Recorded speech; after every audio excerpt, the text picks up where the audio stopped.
So we put it on the Facebook, and we put it on the Patreon. Where the wheel go?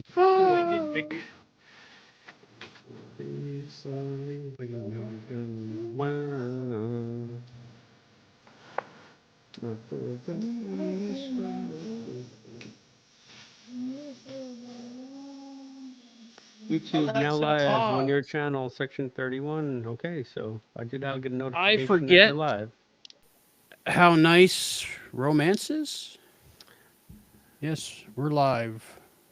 I forgot All how right. nice romance We got two is. hosts, producers, I and have guests. I think been that's there us. for the long Live stream chat. Yes, time. We go without right. warning. That's how we roll around here. Round here. Taum. Well, it's either without warning or no live at all, I think. Just because the way I lead my life in space. Yeah, Time dilation and you have such. no barometer in space. But that's okay because there's no pressure or up. So In space, no one can. I don't know. no one can hear you slack off. I forgot. Tonight That we got the can't be good for C4 you. going. That just can't be good No. for you. But I got to get hype. I got to stay hype. I got a show to do. The show must go on, no Oh matter my what's God. going Well, on. this is not worth killing yourself with that garbage. You should have copious amounts of coffee like I do. I think that's the same. I think you're wrong. See, I'm healthy because I put oat milk in mine. There's Did no you go to oat the milk store and in buy as that. much coffee as you could I did not. before it quadruples? It's always going to quadruple. Okay, Here's cool. a good thing when you're only shopping for two and you buy the same shit all the time. You know, it just okay. It went up $10 this week. What are you gonna do? What are you gonna do? You know, I can still All make right. gallons of sauce. I'm all right. Did you say oyster sauce? Let me turn up my volume. Oyster sauce. I don't know what you said. Oyster. Is there oysters in oyster sauce, or is it sauce for oysters? Is that like duck sauce? No, I think there's. I don't know. You got to tell me. I don't really do a lot of Asian cooking. I enjoy oyster sauce. I used to use oyster sauce a little bit for stir fry, and I don't remember eating it, so it might have oyster in it.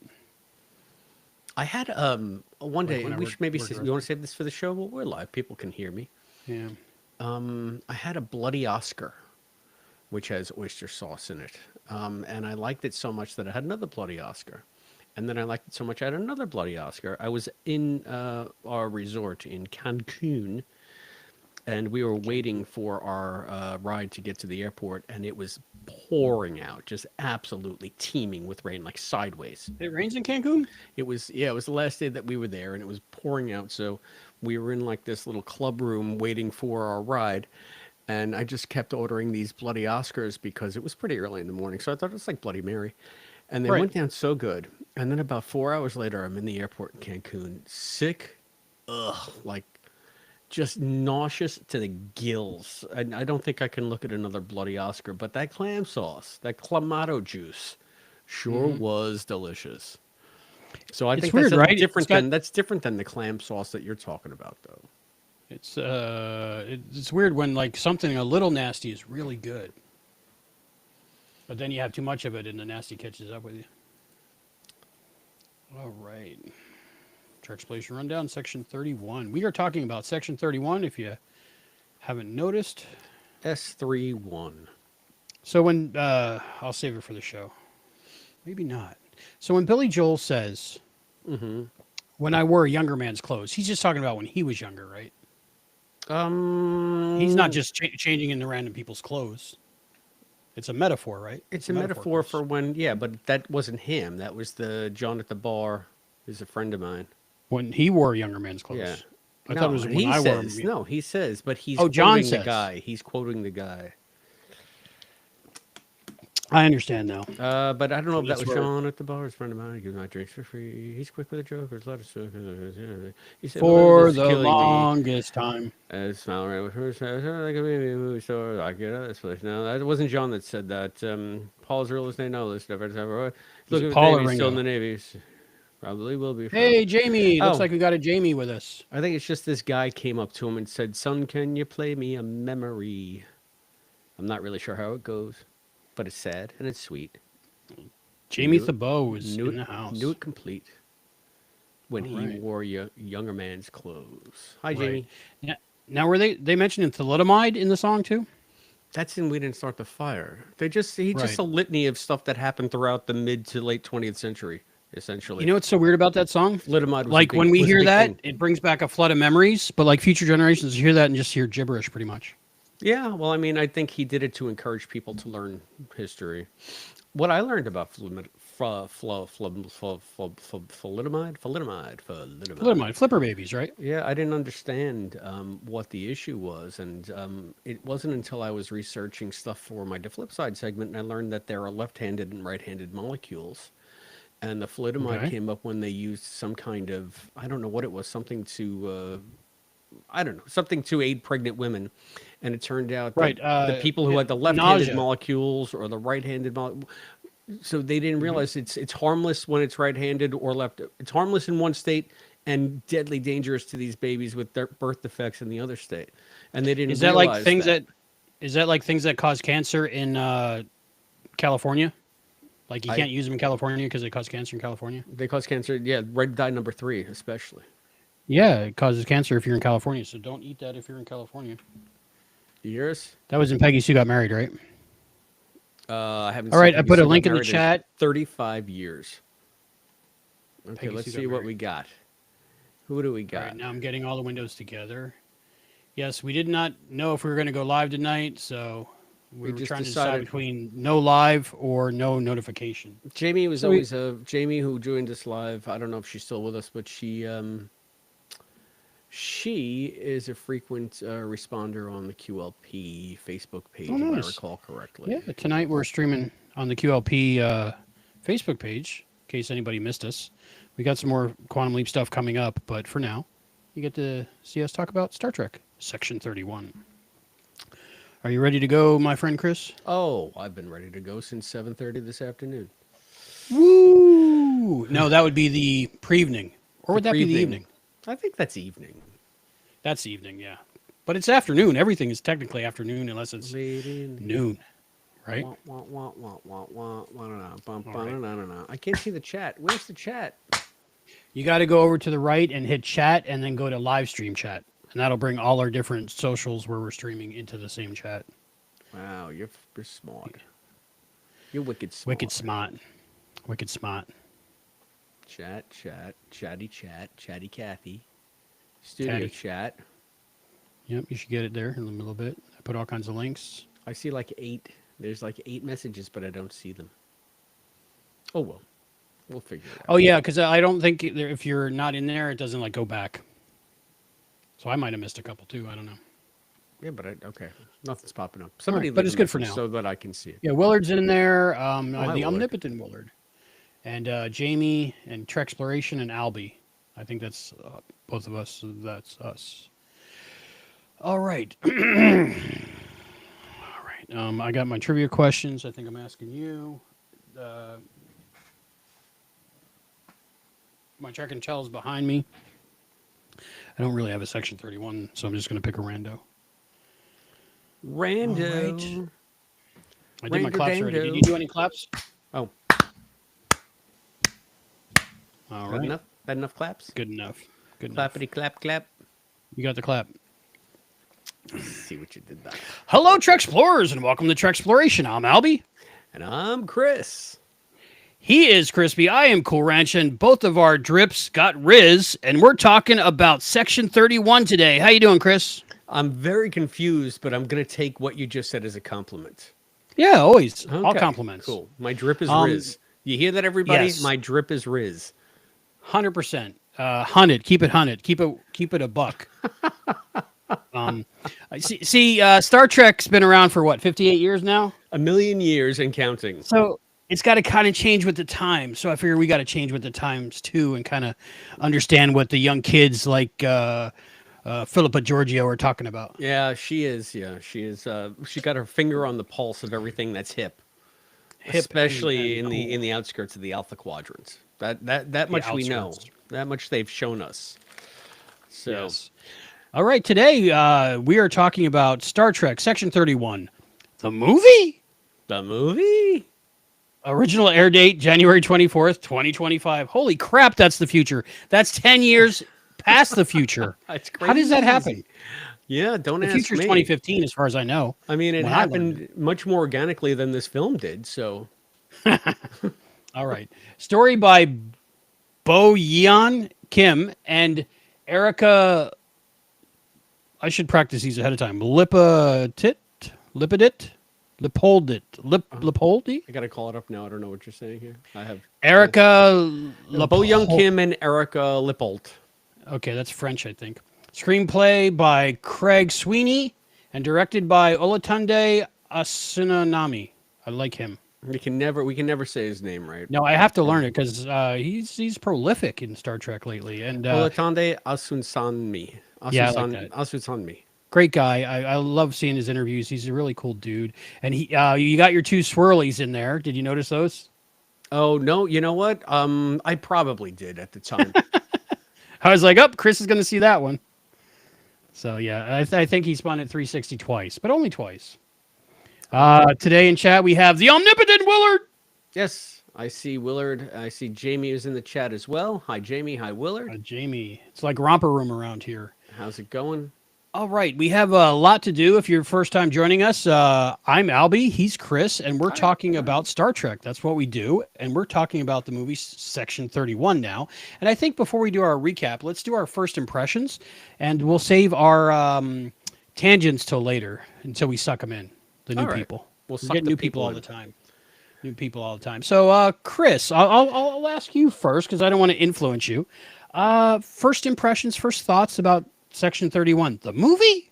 The movie? I gotta tell you, it's like everybody who watches Trexploration or listens to Trexploration knows how much I went in dreading this film.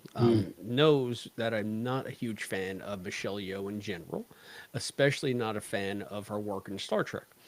So I was just the exact wrong person for this film.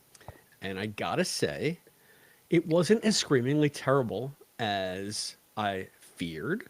However, I still have problems with it.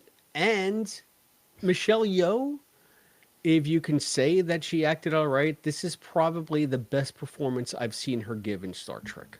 Because she seemed like she actually knew what she was saying instead of just reading it phonetically off of a cue card. So I think that I was pleasantly surprised by that aspect as well. How about you, Albie? I'm happy to hear you say that. I think I had the same reaction the first time Rennie watched it and I watched it. It's a lot. Oh, it's a lot all at goodness. once. Woohoo! And I'm 40 odd years old, and she's 12 odd years old. I don't know if it works that way. But it was even a lot for her. But it was a lot, and I went into it dreading watching it because I just feared it was going to be a train wreck because the reviews started coming out a few days ahead of time for those of us who have screeners and stuff. But I tried to stay far away from them, but thumbnail after thumbnail was just like negative, and I was like, oh. Yeah. So I went in pretty disappointed, but I still kept an open mind. And I got to say, for me, the third time's the charm. When I watched it the third time, I think I was fully on board, and I enjoyed it even more. And I watched it 5 times total now. Oh my gosh. Okay. All right. That's a Got to little do my much. job. My job's talking Trek. I guess. We're like the guys from Car Talk, but we're not fixing transmissions. We're talking about Star Trek. You're gonna carry this show then because I watched it that one time about a week ago. Oh no! Okay, so that was enough. That was enough. I remembered it. I remembered. Luckily, you got a great memory. Yeah. Luckily, you got a great memory. And yeah, I was kind of under the weather these last couple of weeks. Yeah. So, like getting through it the first time was a chore. It took me 3 times. So if you want to count that, it took me about 3 times to finally sit down and be able to get through it without like passing out. Because I don't know if you know this. The last thing we did was the captain's table with Captain Charles. Yes. What did we end? We ended at about 1:30 a.m., 2 a.m. Something like that. And that was our last thing. And that was a pre-tape. Right. That was a pre-tape. So so we weren't live per se, but I guess you can get that over on the Patreon site, correct? Or is that on the YouTube channel as well? It's free. It's free for everybody on YouTube also. Okay, awesome. So you can watch that, but note that when we say goodbye and we sign off, what I did was I shut down my computer. I went into my bedroom. I crawled into bed with the most splitting headache I've had in years. I had chills. I could not get warm. And then I started having an allergic reaction to something I ate earlier that night. So I woke up on Saturday morning completely covered in like a rash, completely sick, completely down, and I didn't come to until about Sunday evening sometime. And Yeah, it was rough. I still felt like crap all week. So when it was time to sit down and watch this, I was a week out from that bout of sickness, but I was still just out of it, man. It took me forever to get over this thing. So I can readily say that maybe it was part me, but I don't know. I don't know. I just could not keep my focus on it because it was just too much. And like it was like Lot. it was hitting my head like a cue ball. My head was like a cue ball. And then or what's the video game with the ball? Galaga, right?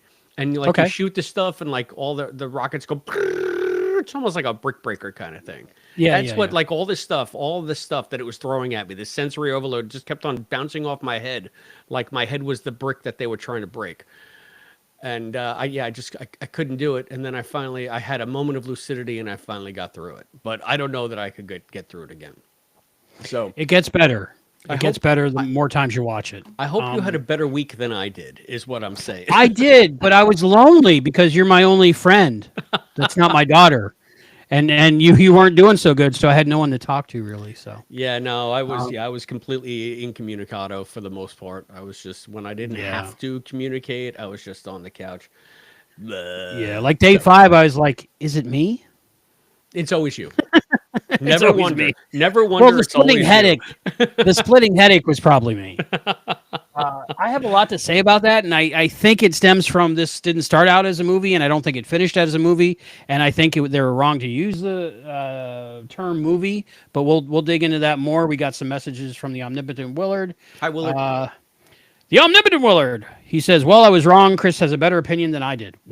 It's Wow, probably marginally better, Willard. I'm just saying this. that's saying something. It wasn't the crap fest completely that I thought it was going to be. I thought it was going to be well nigh unwatchable, and I Mm. thought it was marginally watchable. So I wonder if our lowered expectations helped.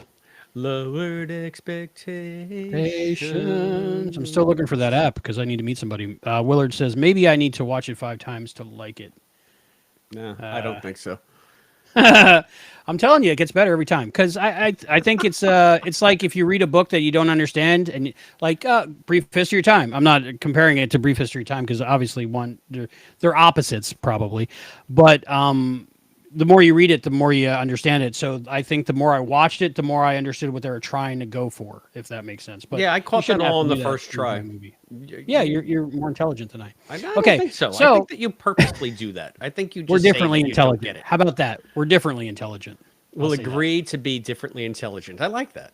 All right. And before we, in case you haven't seen Section 31, just know we are going to spoil it Spoil the a crap out of it. lot. So And the we gave beginning you a part of week to that is watch it, talking about our episode synopsis. right? So, Chris, say again? I said we gave them all a week to watch it, That's true. We gave right? you some time. It was Chris's anniversary and his illness Oh, that that gave too. you the Yeah, I time to did have watch my it. anniversary somewhere in there. So I had some competing obligations as well. So Yeah, that's okay. Next time they need to schedule the movie better, you know, it just right? freaking struck me. You're What? not going to believe this. Guess which anniversary this was for me? The 31st. Yes, 31. It was planned in the stars. You'd think that that would do something to boost the estimation of this film in my I'm mind, but or boost my I'm estimation of this film. I knew I would get that sentence out of it, but no, it just I'm struck me telling at you. this moment. Oh my god, it was my 31st anniversary, and that's when Section 31 came out. By the third time you watch it, you're gonna love this thing. Chris is gonna do the episode synopsis for Star Trek Section 31, the movie. And listen Original when air date the January 24th, 2025. Story by Bo Ying Kim and Erica Lapolte. Screenplay by Greg Sweeney and directed by Olatunde Asunami. well, thank you. Now we've done that twice, so we've really established that. Yes, I want to And give everybody their credit. There was a lot of people involved. Listen, Linda writes, I still haven't watched it. Maybe this weekend. Linda, I'm going to spoil the crap out of it right now with the synopsis. So close your ears. La la Uh, la, not there's listening. no real. Is there a spoiler that would ruin watching it? I don't think so. Well, why don't I read it? Then you can tell me. There we go. We open on a backwater planet of the Terran Empire. Young Philippa Georgiou has come home from the trials to pick a new emperor because I guess that's how the line of succession in a ruthless dictatorship works, with a fair and open contest to see who can be the most inhuman. Georgiou cinches the top spot by passing the last test and murdering her entire family. And if you're using this film to try and turn me around on Georgiou, you're not getting off to a very good start. But we need this backstory to show that Georgiou is actually in love with San, her chief competitor for the throne, whom she promptly maims with a hot sword. Cut to the space station slash nightclub Baram, somewhere in the Alpha Quadrant, just north of the Badlands outside of Federation space, sort of close to Cardassia. Georgiou is the grande dame of the station, with a finger on all of its goings on. So it's no wonder that when a character named Alak approaches her to try and sell contraband, she immediately clocks him as a Section 31 agent, and then conveniently introduces his entire team of lovable misfits for the benefit of the audience. In addition to Team Mastermind Alak, a refugee from the eugenics wars of the 20th century, there's Quasi, a cameloid shapeshifter a la Star Trek VI, The Undiscovered Country. Zeph, a comical meathead in a full-body mech suit. Starfleet liaison Rachel Garrett, Mel, an irresistible Deltan female, and Fuzz, a microscopic life form who has a Vulcan meat suit a la Meat Dave. Here's the mission. This dude, Data No, is headed to Baram to sell a very dangerous bio super weapon. Gotta swallow there. Super weapon, and the Section 31 team is there to stop him. They can really use Georgiou's help, and she agrees because, plot, and discovers that No is from her own mirror universe, and that he is in possession of the Godsend, a doomsday weapon that Georgiou herself designed as a last resort if she was ever out of options to be a monster. It can destroy life on every planet in the quadrant. Lots of fighting over the weapon ensues, and we discover that No is from the mirror universe and that he came in through a stable gate opened in an ion storm, and he is preparing the Prime Universe for an invasion by the Terran Empire, which is now run by San, Georgiou's erstwhile love. And this is where I stopped taking notes because what in the hell are we watching? Needless It's a to love story. say, many complications and double crosses ensue as our ragtag band of lovable S-31 agents try to stop the Godsend from destroying the Federation. San is, of course, behind it all. Georgiou has a moment of remorse when she eventually confronts San and then kills him. And then she and Alak use the Godsend to collapse the Ion Gate and secure the Federation from mirror universe machinations. Now, let's all have a great time at the space nightclub and joke about what an inhuman, genocidal, irredeemable monster Georgiou is. The end? God, I hope so. That was great. That was great. So it starts off with the Hunger Games, basically, right? I suppose. I mean, that threw me for a loop right there. That's one thing. When Rennie and I were watching it, there was a lot of, let's say, homages or influences in the story, and we would shout them out, and at the same exact time. We would look at each other and say it. It was pretty cool. So many. I think I joked earlier about the doll from Planet of the Apes that says, Mama, at the end with the batteries that explode. Just so many different things. But, okay. So here's my thought. Thank you for that episode synopsis. That was great. That was a film synopsis, my good sir. What? That was a film synopsis, not an episode synopsis. It was, okay. This was a season of television, compressed and edited down to a 90-minute movie. This was not a Star Trek movie. I think that's why everybody's crapping on it so much, because you go in and you're expecting a Star Trek movie. And to have a Star Trek movie, I think you have to earn it, with 7 seasons of television before it. So things mean something. And even when we're watching this, it has almost like episode titles 3 or 4 times through the movie.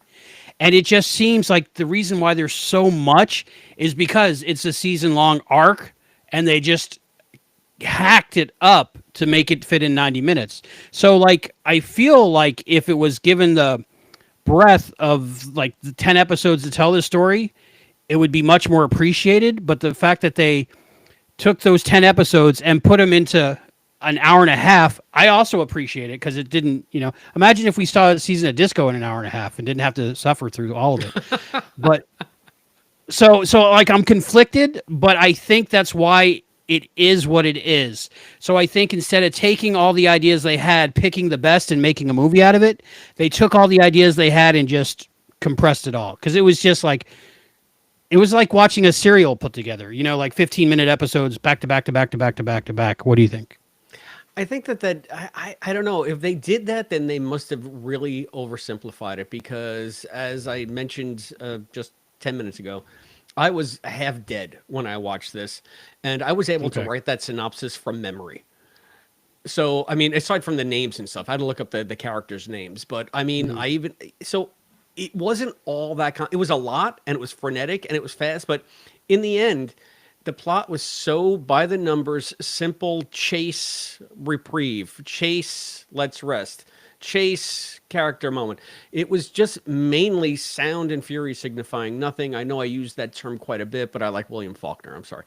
I really think that if this had been an a season of television or even maybe a 6 episode arc, it would have been even more interminable than it already was. Okay. Because what they're trying to do is make you live with these characters and have you love them all in different ways because they're kind of goofy, they're kind of silly. They wanted it to have a Guardians of the Galaxy feel. Hmm. The issue with Guardians of the Galaxy is that it's, I think, for me, in the Marvel Cinematic Universe, a game of diminishing returns. It was fresh and funny and amazing, the first Guardians movie. It was just like a breath of fresh air in a universe that was already kind of gonzo, bat guano crazy. Is bat guano redundant? I think it might be. But anyway, Might be. so it was just like this thing that arrested you and made you laugh and made you love it. And then the second one, a little bit tired. It's already playing on a lot of the same tropes. And by the third one, in Infinity Wars, the shtick is pretty much worn out. It's just old. And now here we are, 5 years after the last appearance of the Guardians in cinema, with this trying to do what the first Guardians movie did 10 years ago. And it's already played. It's already something that we've been there, done that. Did we need this for Star Trek? So, do you think having a season, like a full season to flesh these characters out would have made it any better? Because I think it's already a played premise that is going on too long just out the gate. See, the Guardians thing, I think the problem with that is anytime there's something new and it's good, it's not new the second time and it's not new the third time. So that makes it difficult. I think a lot of the story that they were trying to tell in Section 31 suffers from changing it to a movie or a long trek. I think some people are calling it a long trek versus the season, how the story was put out. Because there's so many times in the movie where, like, it's like they want you to feel a loss if somebody dies or if something happens or if there's a betrayal. And there's definitely not one cohesive story like that would be for a film. It's definitely mini stories. Like you have the who done it and you have the, end of the quadrant and you have all different things in the introduction and the Mission Impossible and the Ocean's 11, everything. And it's like, it has so many different identities that it's trying to go for, which makes sense in a season if you're doing something where you're changing the story up every episode. But when you put all those stories together, it's just like when you put too many colors of paint together and it all just ends up being like a puke brown instead Puke of Brown, yes. instead of painting a canvas with beautiful colors, it just puke brown. The whole canvas is puke brown. I think Not that's saying going that to the go. movie's puke It's going to brown, go to movie but posters somewhere, right? It'll go to the DVD release. Star Trek's puke brown outing. Albie Burge. Albie Burge. And I feel bad because so many people work so hard on this, and so many people are crapping on it. But I think it's better than the reaction it's getting, and it's difficult because it took me, I'd say, probably I don't know, it would be the second episode of this movie. Like where they're all walking in that trailer shot when they're walking out of the cave right before they talk on the planet where all the fire cannons are. Hmm. That's when I finally started going, okay, it's not as bad as I anticipated. I think I'm enjoying myself. I'm not quite sure. No, well, but that's just, that's a trope in itself, just like the group shot with the explosions in the background, walking towards the camera in slow motion Hmm. with Fleetwood Mac playing in the back. Oh, wait, no, that was Guardians.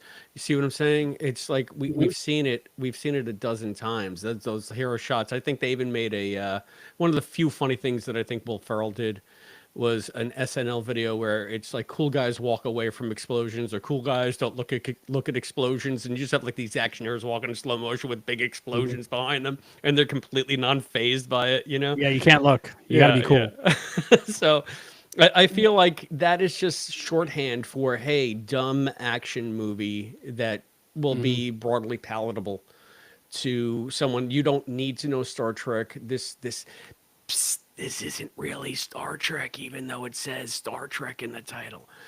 And Hmm.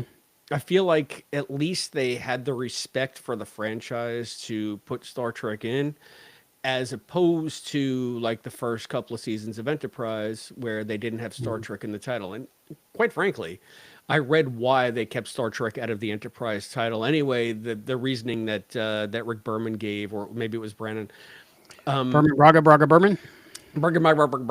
and it actually made much more sense in context of Enterprise and where it took place in the timeline, because they were saying, yeah, but this isn't Star Trek. All that stuff from Star Trek, they haven't figured it out yet. So, and Ah, to so they're not me, trekking through the stars. They're not yet. learning to They're get there. yeah, they're Yeah. Okay. stumbling. They're stumbling through the Zindi. Okay. I get that. I get that. So I'll buy that, maybe because I have a soft spot for Enterprise, and maybe that's just his retcon BS, because they really did want to reach a broader audience, and they felt that Star Trek was a detriment to that. Mm. At least here they call it Star Trek because, quite frankly, who else is going to be watching this besides Star Trek fans? Mm. So Mm. I think it's always a game of diminishing returns if you try to take something that's in a franchise and then somehow distance it from that franchise so you get a quote average viewer coming in. I mean, I think that'll only happen once in a blue moon, and we already saw it with Star Trek 4. That was the sort of general audience Star Trek. I think only people you might get that aren't Trek fans that'll click on this is people that like Michelle Yeoh, and she's the main poster, and you're like, maybe I'll check it out. But Michelle Yeoh, correct me if I'm wrong, has a long pedigree of mhm. action films, right? Yeah, I think Crouching Tiger, Hidden Dragon, and then after that, so many, and then she's good in everything. Well, So, that's debatable. my opinion, yeah, my opinion. I like her. To me, she's like a dom mommy. I don't know. She's got something about her. Wow. Yeah. Yeah, Okay. Okay. A lot of she's things got are something slotting into about her place that here. makes you want to listen to her. I'm just saying. Okay. Okay. So what if okay, we view this as because it's basically a pilot, right? So yeah, I wanted Even you though to they're not going for it to be a pilot, but like. what do you if this was a pilot, how would you feel about it? I don't think I would watch it because obviously if it has the name Star Trek on it, I'm gonna watch it. We have I to. mean, we Yeah, have we to. have to. We You have to. And have as to. a Star Trek fan, even if I wasn't doing the show, so I can't be a hypocrite and say that I wouldn't watch it because it's Star Trek. I'm Right. gonna Right. watch it because I want to keep up with the universe. I want to know how they do what they do, and if it connects with anything or what. And that's the same problem that most people have with all of the new Trek anyway. So, I mean, you're going to watch it sometimes in spite of yourself. And that's just the way it is. So, I'm not going to Hmm. sit here and say, no, I wouldn't watch it. Of course, I'd watch the entire series and I'd probably bemoan and wail and just be generally miserable for most of it.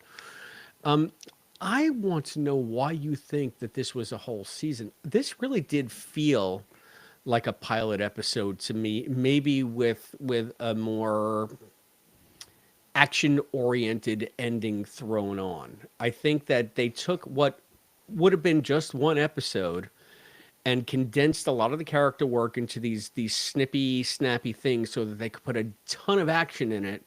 Like that phase fight went on for about 75 minutes, I think. The next phase fight. Right, the next phase fight. And it was just like, I know that they're going to package this now as an action film.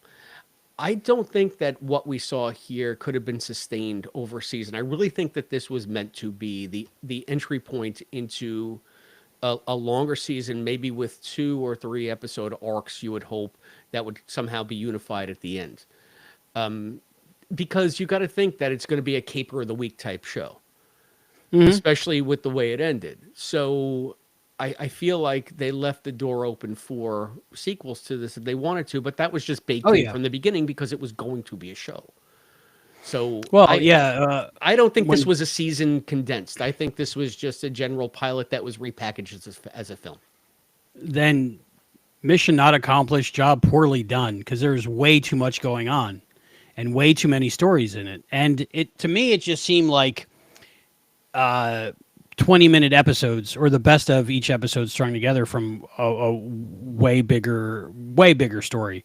Only because like the characters that die in the film, you're supposed to care about them, but you can't 8 minutes after you met them. And I think they cut so much out of the season. And I don't know, but I think they wrote a season. I don't think they wrote it as a movie. Maybe there's somewhere to find it out, but it seems like they cut so much out, but they left the story beats in, but just like went through them on fast forward, and they didn't cut out any of the fight scenes because, of course, they have Michelle Yeoh, which is most famous besides her acting skills, is her action skills and her fighting skills. So I think they left all those in. But for me, watching it at home, I really felt like it was like they went into it I'm sure this isn't what happened, but it felt like it. They went into it filming 10 episodes, 8 episodes, 6 episodes, and they filmed it all out of order. And after the first like whatever month or so of filming, they like called in. They said, "Put together what you got." I don't I don't know. know. I don't know about that. I think that this was much more directed as a film once they knew and Okay. they could edit the Okay. script. Let's put it this way. I don't see it as slapdash as that. I feel like there was Okay. a narrative progression. I felt like the plot, as simplistic as it was, hung together fine. I mean, it was very frenetic, but I don't think that it was disjointed. And Okay. that's kind of, I guess maybe that's splitting hairs, but it is a distinction Hmm. in my mind. Things can be frenetic, but still have a through line. Like it wasn't like nonlinear. It wasn't all over the place like a mess story wise. I felt like they went from A to B to C to D. Fairly competently because it was stock plot, stock plot, stock plot. So you didn't really have to reinvent many wheels. You just had to find a way to have the gears mesh a little bit. So, Hmm. yeah. We've been talking so much about the mechanics of this and the production and all of that. What did you think of the characters? And I guess maybe for me, the biggest question is, we all know how I feel about Georgiou. Right. And if you don't know if this is the first time you're seeing us because you're on the QLP Facebook page or whatever, I don't like Georgiou. I think the character is irredeemable. Maybe the worst character to come through into Star Trek since Beckett Mariner, and maybe the worst Star Trek character of all time. At least Beckett's redeemable. And they keep leaning into the fact that she is this horrible genocidal monster. She's even Hmm. eating an eyeball Yeah, that's pretty in messed up. this. So it's just like, but yet you want me to root for her. You want me to be on her side. So the real heavy lift for this film was to make Georgiou a sympathetic character. And I got to give it to them.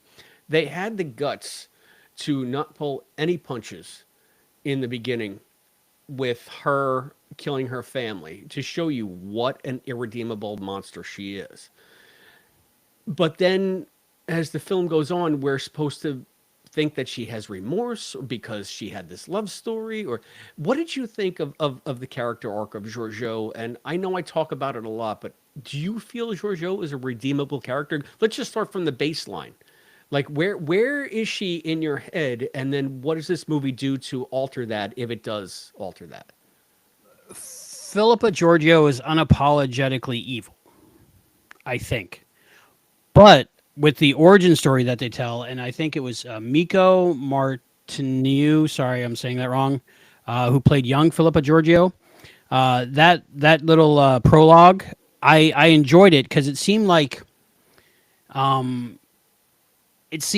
she was forced into it, and she had hopes and dreams of being with San and running away together and not doing this. But again, put in that like Hunger Games situation to where, or maybe Highlander, where there could be only one, and you have to survive. So you either have to let them kill you, or let them burn down your village, like they did with San. They burned down his village because he couldn't kill his family, or you have to do what you have to do to survive. And I feel like it portrayed her, yes, as evil, and yes, um, she did horrible things, but I think it was a survival thing. So I think even though they didn't pull any punches, I think they let you know that she didn't set out to be evil. She didn't set out to do evil things. She was kind of like just trying to get to the next day, and she did what she had to do. But okay, so are these trials for so this big brings up a much bigger story point. Mm-hmm. These trials to become emperor, which is on the face of it ludicrous. That's just so Mm-hmm. silly. That's Stupid. not how dictatorships propagate themselves. But anyway, No, and if it did, yeah.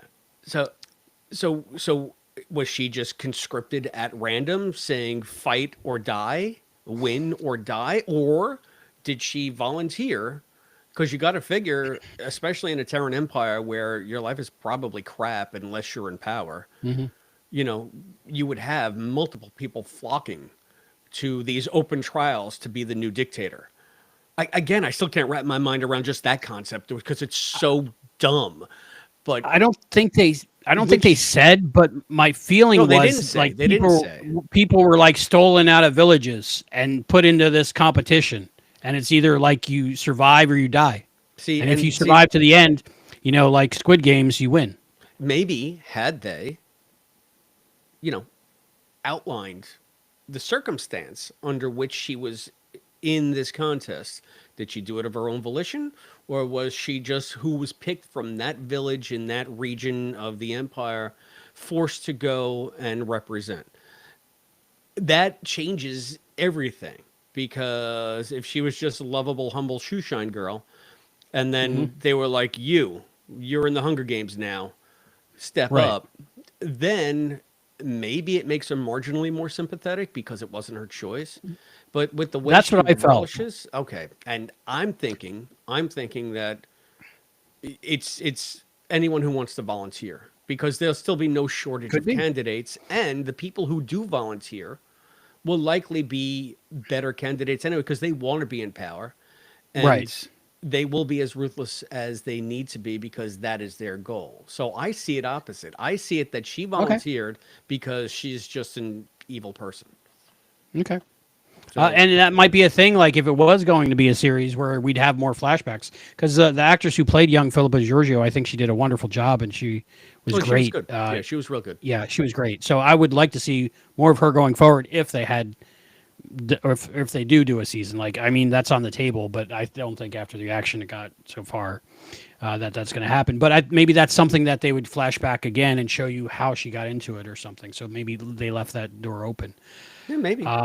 But for me, it kind of explained how a person got to that point. That being said, when she was knighted empress, she had a choice. She could have killed him. She could have killed the lady that was in charge, Wonder Woman's mom or whatever, who was in charge of this whole competition. If she was the emperor, she could have done away with everything, and her and San could have ruled in peace and brought prosperity and peace to the universe, but she didn't. And I think San mentions that later on.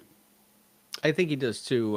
From this was the problem I had with their scenes. I know that they wanted to give you a more human side of Philippa.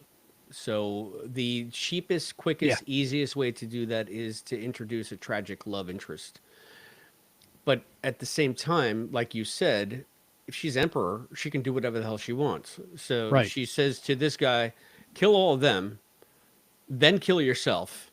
Hmm. And then to the pilot, take us to the palace Hmm. and get a doctor here and cure my parents. Hmm. This is the way I'm going to rule now. If her power Hmm. was absolute, why didn't she use her powers for good?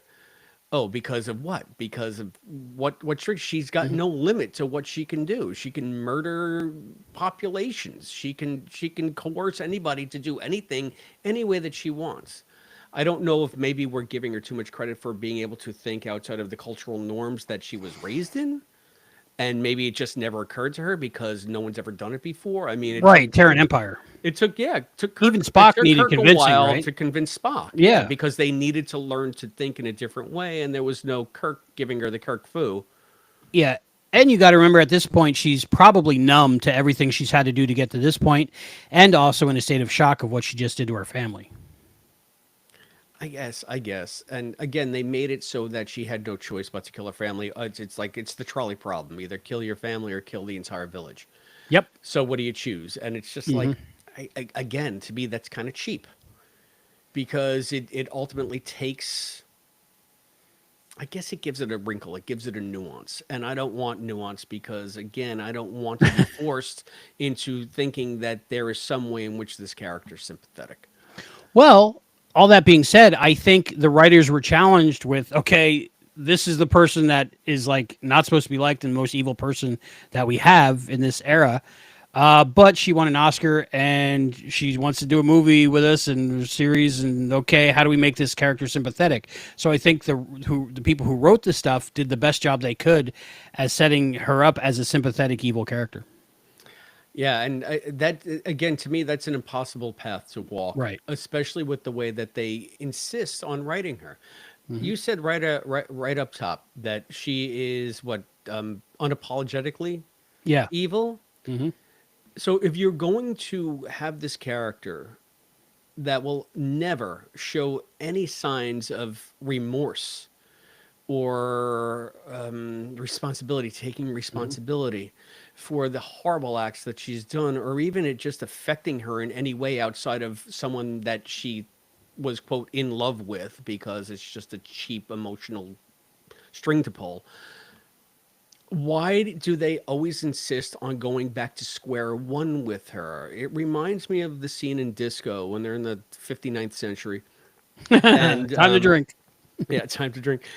And he was talking to her about some problems that she's having. And I think it's the beginning of her being like out of phase with time because the divergence points between the two Hmm. universes is now so far apart that she can't survive. I guess because her harmonic sync is off or whatever. And he was Sounds as good talking as to, anything else. yeah, why not? Because reasons. Because And reasons. he was talking to her and he says something to her that's just like straightforward. And she's like, I will have your children killed. And Hmm. that's supposed to be a joke? This is Star Trek. I mean, and she's literally threatening, and this is someone who has killed the genocidal maniac, Hmm. and they're just being flip with these unspeakable threats. And this movie leans into that again. It's like they are somehow incapable of having this character turn a page because that's who they want. They want this murderous empress because it's edgy, maybe. But so anytime they go towards some kind of redemption arc, they steer her right back into being an unapologetic monster. And they even make a joke of it at the end of this. Like she's like, duh, watch your backs. I might kill you at any moment. How is this Star Trek? Yeah, that brings up a question I got for you at the end. Don't jump the Don't gun. don't forget for me to Yeah, ask. oh, yes, I have here. Albie asks Chris important question. It's important. Okay. I think a lot of it has to do with they stunt casted Michelle Yeoh for the captain of the Shinzu, was it? Yeah, Shenzhou. Yeah. And they killed her off, but she didn't want to be killed off. She wanted to come back, and I think she said this on a couple of different talk shows.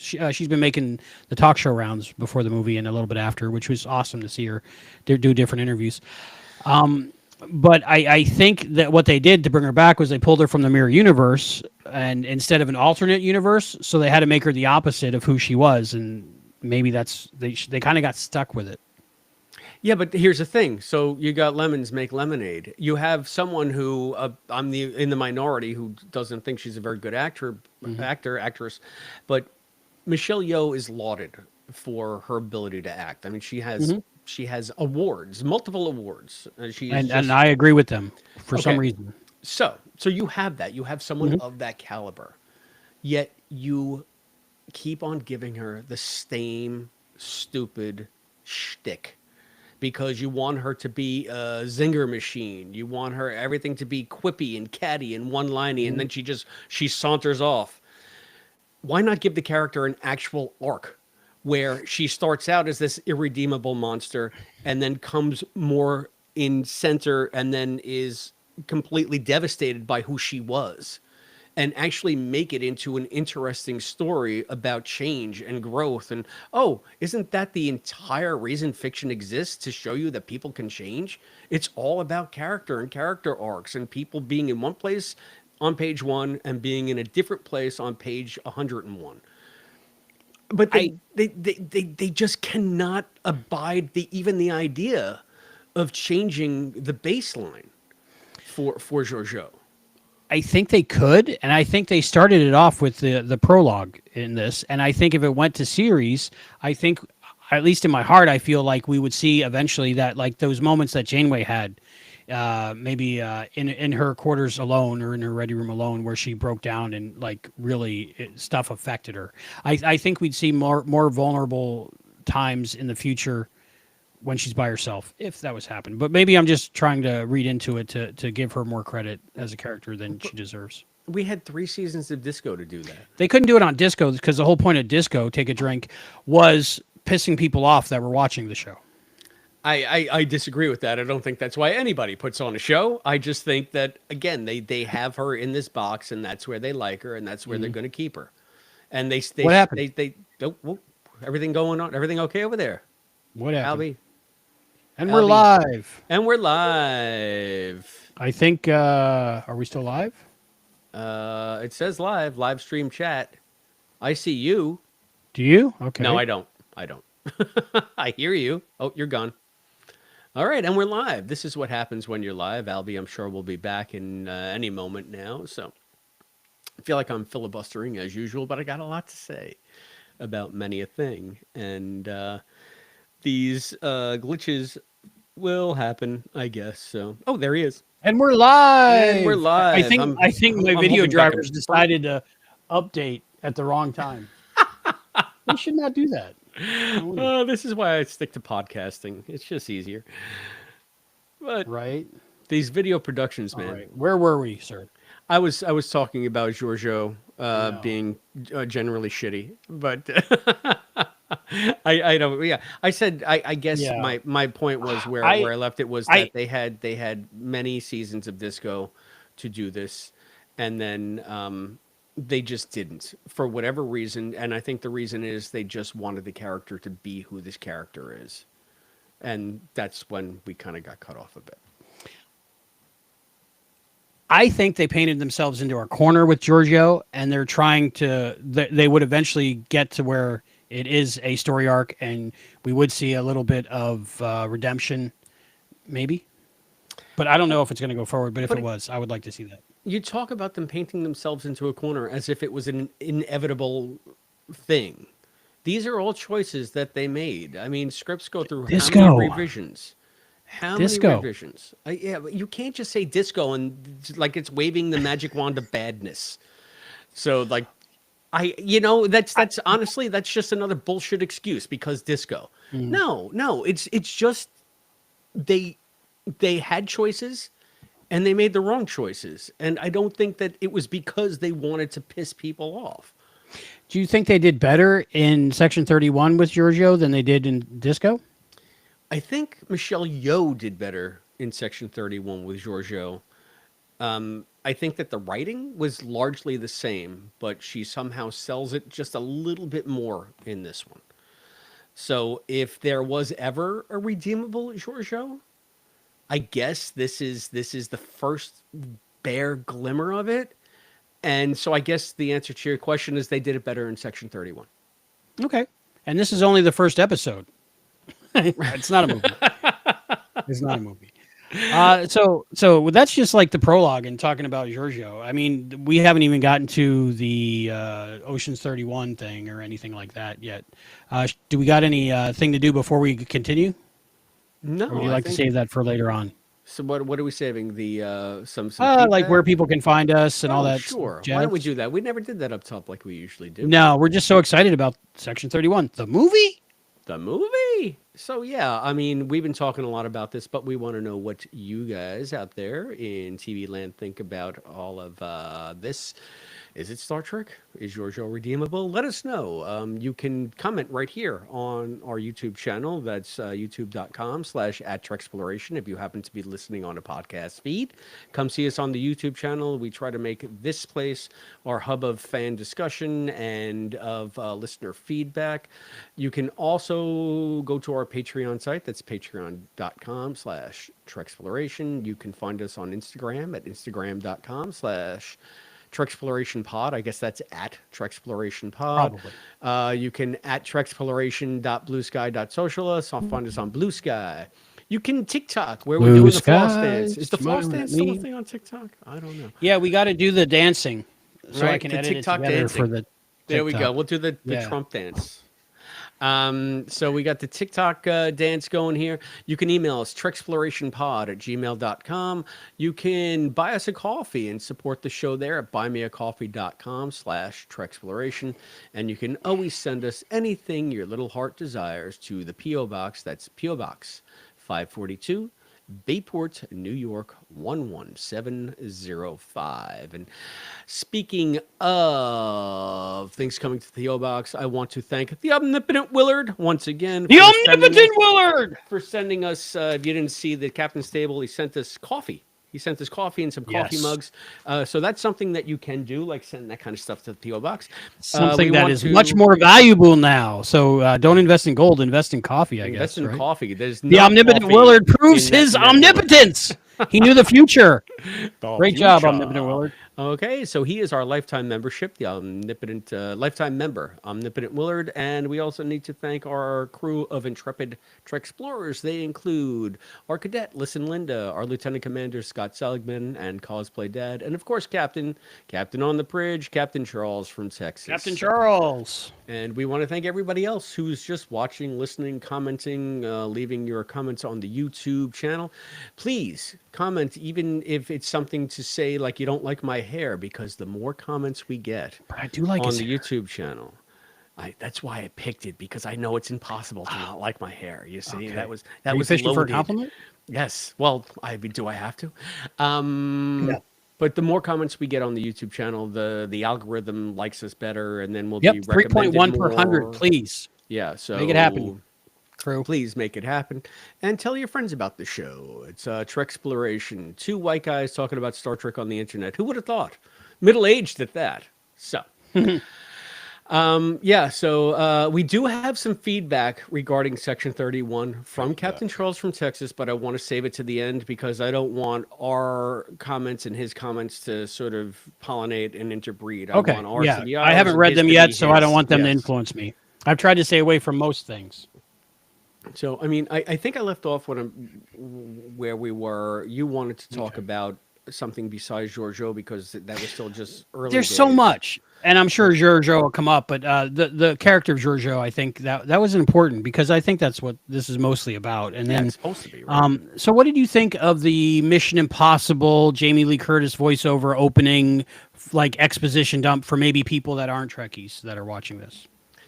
Normally, it's something that I find works variably. I think usually it's a crutch because instead of showing, we're going to tell.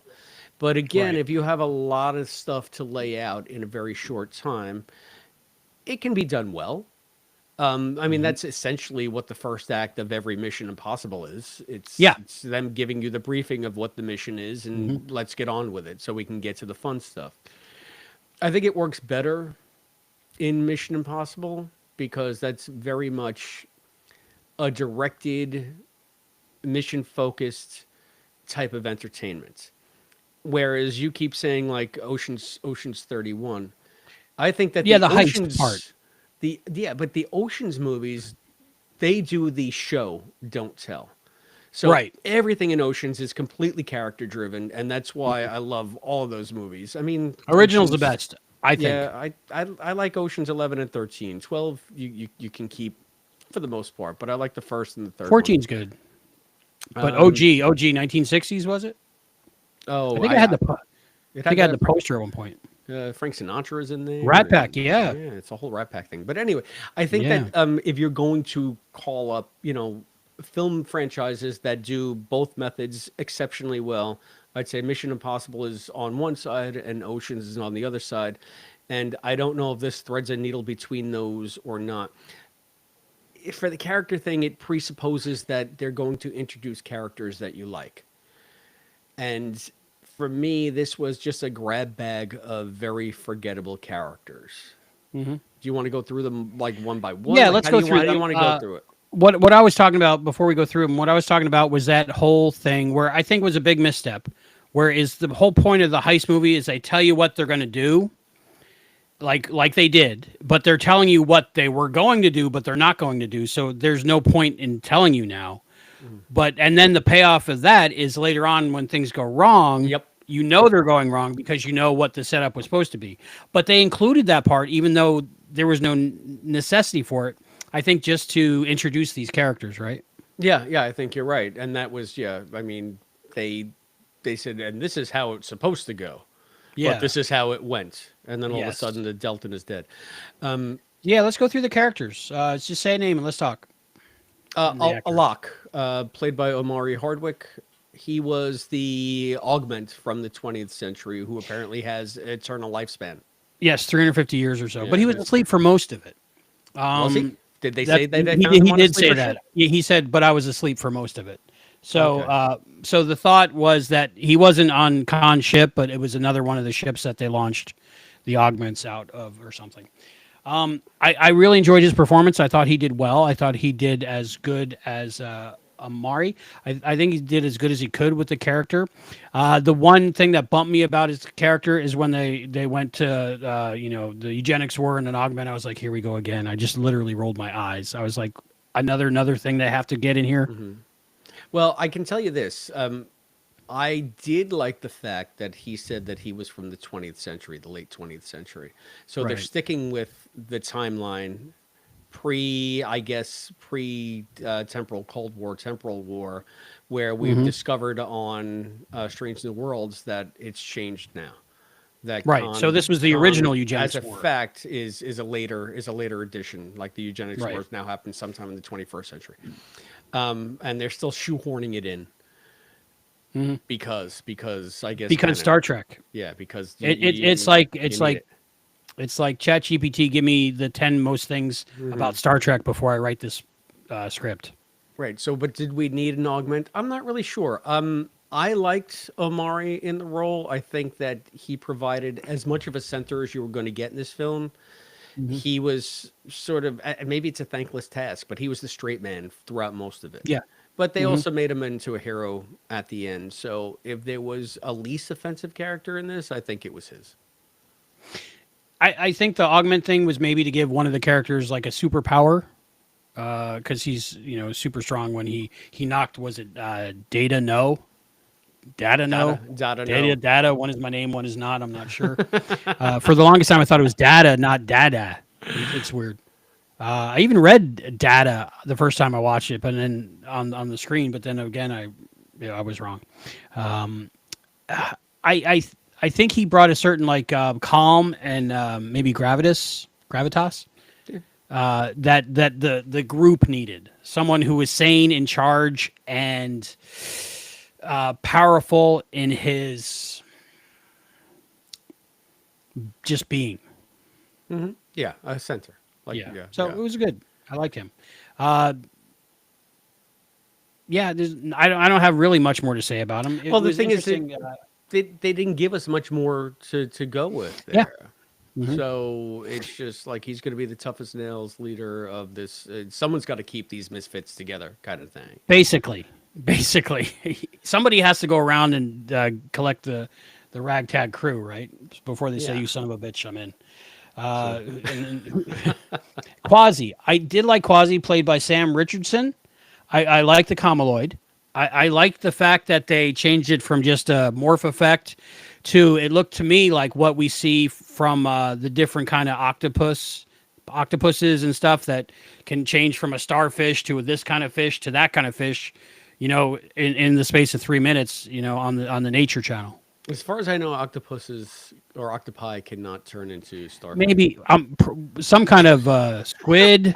What is it? What is I it? don't think I don't think that they Some have kind of. the ability to transmorph into another animal. I think they're always a I squid know. or an I've seen it. octopus. What is it? What's the animal? Somebody help us out in chat. Oh, But like, okay.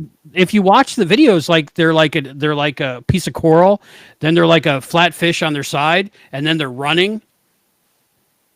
I Yeah. don't know, Anyway, man. but We I liked watch. it. It looked like it was some kind of highly evolved sea creature than us, instead of just a morph effect. What did you think of that? I like the morph effect better because it's simpler. Okay.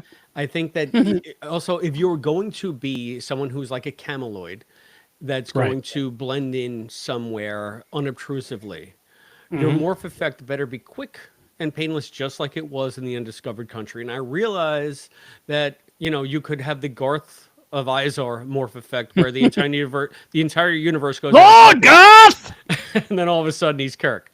Mhm. And I Direct know it's focus. Yeah. because we have the technology now to do more on screen than we did during the original series, than we did during the Hmm. Undiscovered Country. Blah blah blah.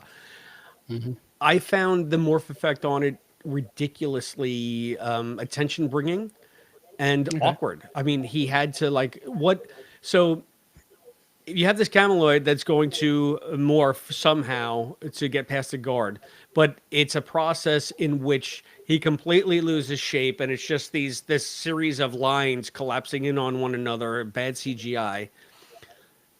Isn't that when you shoot him? Like because you're gonna It notice looked like that. You're gonna notice that it he's looked not like done changing into the rock monster he's gonna be soon. dozens and dozens of tentacles. That's what it looked like to me. So I went with octopuses that changed Yeah, no, shape. it looked to Squid. me like it almost looked like DNA strands coming to life, like life-size Okay. DNA So we strands, saw different things like in there. spinning and collapsing in on one another, and it Okay. was just dumb.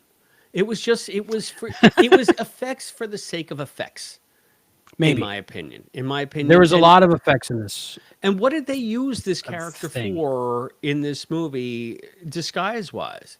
The only one time when you saw him in disguise, Georgiou clocks him in like 4 seconds, like Well, it's the immediately. eyes. It's the eyes. They're a different color. No matter who he is, he has those orange eyes, which brings up a question. When after for some reason Alok shoots Giorgio and starts interrogating her, which I didn't quite get. The whole time she's got Quasi's eyes. So what the hell was that about? I didn't notice that. I mean, anytime it was like interrogation, to me it's just Section 31. We're edgy. We do the wet work that Starfleet can't Kind of like handle. 24. There was some 24 in there. Yeah. But yeah, she had the orange eyes for that scene and only that scene. So I don't know if something was supposed to Maybe be she's a something. replicant. Maybe it was Decker, right? She did talk about a pet spider in her window when she was a kid, Right. I And I think think. she made an origami unicorn. Yeah. Pretty So sure. there Yeah. you go. So It there we was go. So raining. she was a Yeah. replicant. Yeah. So I like Um. the actor who played Quasi, Sam Richardson. I liked his. Just in general, everybody. I like the banter parts where they were just talking back and forth, kind of like I guess they did in Guardians or so, where yeah they had a direction and things they had to get out, but it was more conversational and less like sticking to the word of the script, like Star Trek is so famous for. I mean, I guess, but it seemed to me pretty canned. So it Okay. was just like, hey, we have such different personalities. Let's see how we can make Mm-hmm. them rub each other the wrong way, that kind of thing. Rub And each other. it's again, it's sort of a cheap way to do quippy. And I Mm-hmm. don't know that it's cheap. Maybe I just felt like this outing didn't have the any kind of center to make me feel like I could be part of this group. Whereas I think Okay. that's one of the biggest appeal of Guardians was that you had Peter in there as the everyman listening to the KTEL classics, Mm-hmm. and you immediately identify with him on screen. Anyway, I do. Mm-hmm. So already you're 50% there with the character. I don't feel like any of these characters had that factor that made me glom onto them in any way. It was just like, oh, look, I'm this kind of alien. And then we get to the next guy who is, for whatever reason, walking around in a mech suit the entire time. like a cut rate Sam Iron Man. Like what? Sam Richardson, who played Quasi, he just gave me that feeling of I like this guy. I want to hang out with him. I think Okay, it'd be cool to be friends with him. That's the feeling I got from him. all right, all So right. I thought they did good. Now you're talking about Zeph, Zeph. the mech head, played by Robert Kaczynski. Yeah. Now he is, I think, what came out of all the Comic-Con conventions and different interviews that all the cast has done to support this is he is like the true Trekkie in the cast. Like he's a Trekkie up and down. He knows his history. He's seen it all. Loves it all. But I mean, they Now, never give you any kind of reason why he's in that suit. He's just a mech right. head. Like, what does that mean? It was never included, but from what I understand, he was originally, or we were going to find out later on, or something like that. Maybe in the original script, I'm not sure, and I'm very much paraphrasing. But he was supposedly paraplegic, so the suit helped him become more mobile and more of himself. And then he went into what is it? Some kind of dysmorphia, tech dysmorphia or something, to where he kept improving himself to where he was like this super soldier versus just being able to become mobile again. And so, I mean, would it have been Again, not in the interesting? film. Yeah, would it have been interesting to see a character arc where he's damaged and the Federation, because it doesn't believe in genetic tampering, is just Hmm. like, sorry, we can't help you because this crosses the line. And so he finds an augment that helps him find like an exoskeleton or something. Well, Hmm. again, I'm rewriting this movie, but I'm just Right. thinking, And if you how got to can do that, you then they're failing, right? right? And but how can you also put this character into the Star Trek milieu that we know Hmm. and make it jive with the rules of the universe, the rules of the Federation, so that it grounds it more into lore, not lore per se, but just a recognizable Star Trek setting, as opposed to, what we're seeing here most of the time.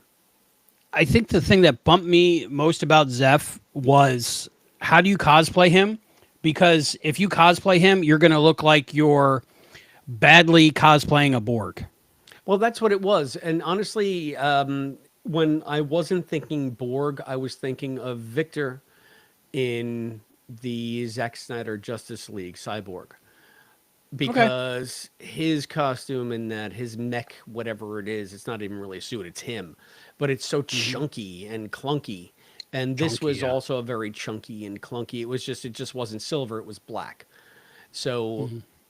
a Definitely type of foam rubber. character. Yeah, definitely Yeah. foam rubber, yes.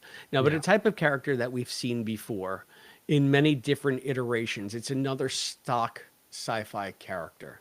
Okay. And yeah, I found it refreshing because we haven't seen that really in Star Trek before, though. but did we need to see it in Star Trek? And if we are seeing it in Star Trek, why are we seeing it in Star Trek? Not just because.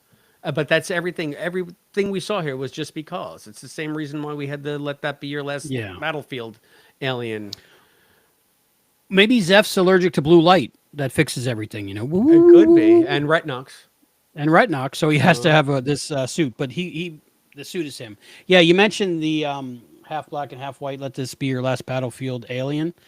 Lot of crap this guy got. What was his name?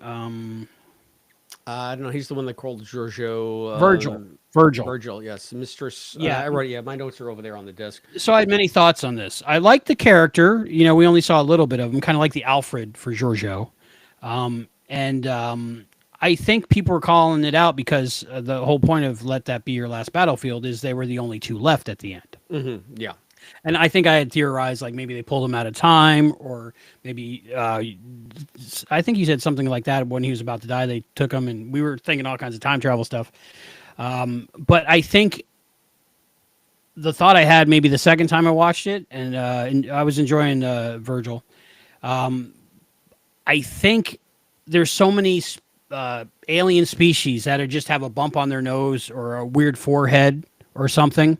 Why couldn't there be more than one species that is half black and half white? You know, like a calico or something like that, right? Just that genetic diversity that makes you have different coloring.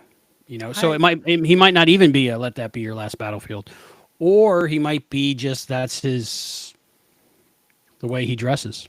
I don't know. Does his makeup? What do you think? It's kind of racist to assume he's from that last Battlefield planet No, it's not. just because he's half No, black it's and not half white. because it's an established alien. It's one of the most iconic aliens in all of the original series. Right. They even And made Amigo action figure. this Right? is and this is what happens when you bring the allegorical slant of the original series up against this hyper realistic slant of New Trek, where everything is completely over designed. I mean, you can make the case that this person was off planet or had left the planet because it was just such a bad Yeah. place. But there are a couple of problems with this. We don't know how they Okay. age, so I guess maybe you can get away with the fact that this is apparently someone in their early 20s, whereas the original series at this point, we're in the Lost era, is at least 25 years before this, at least. I got to think, right? Right. So this should be someone that's, like Frank Gorshin type old Yeah. when he's on the original series, but he's not. He's this flippant young. So did they repopulate somewhere? Is he the last of his species? Why don't we go into that? Because you're talking about one of the most tragic episodes of the original series, yet there's no room to explore who this character is. They just said, "Hey, cool. Remember that alien from that one, from that episode, the one with the guys and the black and the white? Let's just throw one of those in there." And this shows me that they don't really give a crap about the original series in as far as getting the emotional resonance and treating it with respect. They just want to have all of the toys to play with as they see fit. Maybe I'm too hopeful, but the way I felt, like if they were going into this, which I think they were, as maybe a pilot or maybe a series of movies or maybe turning into a series, we put him in here now as like the Alfred, as the assistant to Georgiou, and then we find out more about him later. And I don't think like the moral of the let that be your last battlefield is, your race fought to extinction. There are no more left. Only you two. I don't think the message, if there's three of them left, or like five of them left from a whole planet, I don't think the message is any less important. I think it's the same message. I guess, but there are ways that you can write this to where the character is. I feel like I keep getting visions of Mason Alexander Park, who was Ian in the new Quantum. Oh yeah, yeah. Mason was on the show Cowboy Bebop in a Okay. very Yeah, similar kind of yeah. role, sort of like an Yeah. attaché, a liaison to a crime boss. Right. But they were so good in that role. Part writing, part talent. Mason is very talented. They can bring whatever they need to a scene to make a scene work. I mean, they're on network television for a reason. And I think that they were actually better in Cowboy Bebop, written better in Cowboy Bebop, the live action Cowboy Bebop with John Cho, another Star Trek connection, than they were written in most of the two seasons of Quantum Leap, the revival. And that's not shade on Mason. It's not shade on the writers. We're friends with them. We know them all. We respect them all. I just think that the Cowboy Bebop character resonated better for the time that Mason was on screen portraying the character. And if you can have that, which was kind of a smallish role in a very busy show. Otherwise, I don't know if you've seen that live action Cowboy Bebop, but it Cowboy was Bebop. First yeah. couple episodes, maybe. I need to watch the whole thing. Wasn't it canceled? I think it got It canceled got while I was canceled. It watching it. canceled. Yeah, it got canceled the So first I kind season. of stopped watching it because I knew it wouldn't resolve. Probably did it But I resolve at guess all? I guess maybe I'll get to my point now because I've been going on Okay, and no, on. you don't Sorry have about to. this. I'm enjoying No, just no. talking to you. I think the point is that Mason had very relatively small screen time, but was able to pack a whole bunch into character work and making their character memorable. Okay. Whereas the poor dude that played this had nothing to be but insouciant. And I Uh, feel like, all right, that is another cliched, tired character type. And okay. it just brings out the worst aspects of Georgiou, the way they're intent on portraying her in Disco as, like I said, just like a walking quip machine that will threaten to kill you at some point. So The actor there's who played everything is just so surface. It's just all so surface. what can you do in a pilot though? But you can uh, look at Mason's character in Cowboy Bebop and yeah, get back to me. yeah, You can okay. do a hell of a lot Uh, in a pilot. the person who played Virgil is Augusto Bitter, and I just like their energy, Okay. probably more than anything else. But I just people were just they jumped all over the character because of the "Let That Be Your Last Battlefield" connection. So I'm trying to look at the positives in that, and I like that they added that character, especially in this day and time. Maybe that character was on a sleeper ship too with the lock. Who knows? Oh, yeah, you never know. Yeah. Okay, so we talked about Zeph. It's the other thing about Zeph. It's cool to know 350 years later, a drill bit is still a drill bit. Yeah, I mean you can't really improve on that design I guess not. unless it's Um, it's a laser drill bit. It's a space drill bit. Space drill bit. Yeah. Rachel Garrett, played by Casey Roll. Is that how you'd pronounce it? Yeah, I guess so. Yeah. Talk Like to me roll about well. Garrett. Why? Why? If you're gonna have a Starfleet, Really? okay, Garrett, I guess, is sort of like a quasi fan favorite because she makes a brief appearance in a very beloved episode of Next Gen, Yeah. or I guess two Yesterday's episodes, Enterprise. right? Yeah. Yeah, yesterday's Hmm. Enterprise. She's captain of the sea. Yeah, I'd say So if one episode. you're Couple gonna books, bring, right? maybe you're gonna bring Garrett in to be the Starfleet liaison, but she's not in any way noticeably Starfleet, except for the fact that she maybe has a stick up her butt. I know that she's undercover. I know that, but she doesn't seem in any way to espouse or embody the ideals of the Federation. She's just saying that she does, but she's just going along with everything that's happening here. Just as pro rota. They took the name to take the name because Yeah. it's a recognizable name. I'd say at this point, with what we were given, uh, there's nothing that differentiates this Rachel Garrett from any other Starfleet officer they pulled in there. It didn't have to be Rachel Garrett, and I'm thinking the reason they did that is maybe to develop the character later on if they were given more. But she wasn't definitely given anything to do with Rachel Garrett. I don't think in this episode. And one thing that confused me, she was the Starfleet representative. Isn't all of Section 31 Starfleet? They're just Starfleet rogues, right? They're Right. I not just guess like they're hired guns. So I'm very confused about what I thought Section 31 was.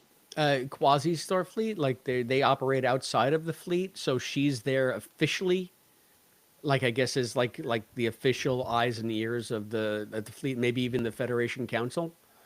I'm Kind not of really like, sure. I'm not really sure. I don't know if Section 31 operates under the auspices of the Federation Council as opposed to Starfleet because the Council and the fleet are two different things. So we have to see what Sloan says, or Malcolm explains it very well in Enterprise too.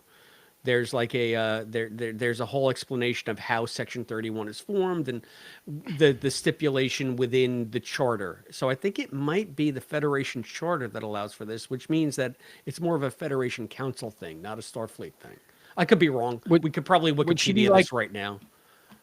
would she be like an inspector general, kind of like the eyes and ears, like you were saying, like she's there to make sure everybody does wrong, but within the scope of what they approved to do wrong to get the job done. Right? Like, is it just like the conscious police? Like, so that they can say, hey, we had someone there watching, and then if it goes south, maybe they just have her there as a patsy. Well, it was Garrett's fault. Maybe. We can pin it on her. Like, maybe she's a useful idiot to them. She gives them a measure of, I'm not going to say plausible deniability, but just sort of a layer or a scapegoat if needed. Because, hey, you were there. You're Starfleet. You're supposed to represent the ideals of the Federation or of the Federation Council. But all the Section 31 have And the Starfleet communicator. They're this just is black and silver. well, they didn't have So they're that in Starfleet, this. right? No, they didn't No, have they that in didn't. this. So No. yeah, I guess yeah, maybe Disco made them into Starfleet.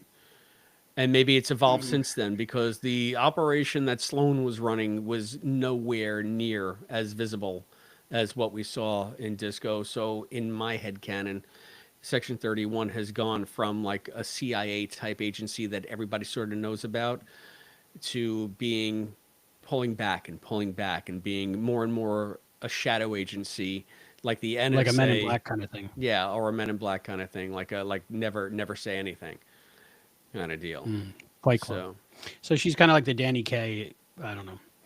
Uh, I, I think Rachel Garrett. I think if they were to go on and it was to go to series, they could do something with it. I don't think they did anything in this no. other than use the name and the publicity to get people to go, oh, I like it. Yesterday's Enterprise. I liked Rachel Garrett. I have Right. that action figure. Maybe I'm gonna watch this. Right. It's just another way. Okay, here's another toy from the toy Yeah, box. Let's just use it I didn't for. dislike it, but I didn't see anything Rachel Garrett about her. Yeah, I mean, and Garrett again was better drawn on the three scenes that she had in yesterday's Enterprise than they had for anybody in this entire film. So as I'm saying, you can have a character that's on screen for a very short time still be impactful. I mean, we're still talking about Rachel Garrett. She was on for a sum total of 7 minutes in, 90 billion hours of Star Trek. Right. So it's like, don't tell me it can't be done because we have a condensed time frame to do it in. No, it's just that you're not good at doing it. Anyway, Too much in too little time. We got more people to talk about and more things to talk about Star Trek Section 31, and we'll do that after this short break. That's good. Do you need to pee? I don't need to pee. no, I'm good. Okay. And we're back. We're talking Star Trek Section 31. It was about time we took that break. I've been talking way too much, and I plan to keep doing it.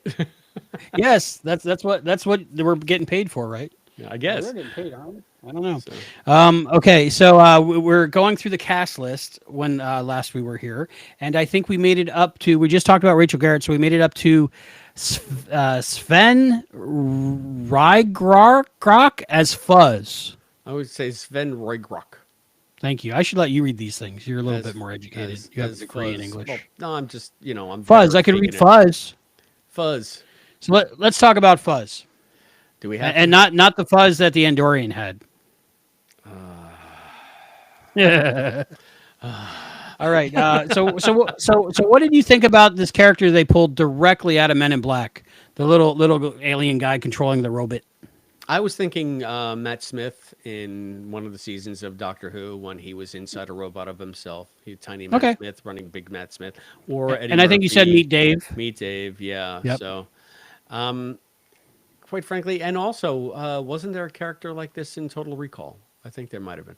Anyway, Let me think. I've seen that so many times. I just remember I haven't like some watched Radiations. blobby-looking robot opening up and something coming out of it. Oh no, the Quato. That's different. That was like his twin brother that never fully formed Oh, all right. in his Well, gut either way. because the radiation on Mars. He's a Quato. When you have something coming out of your belly, they're a Quato.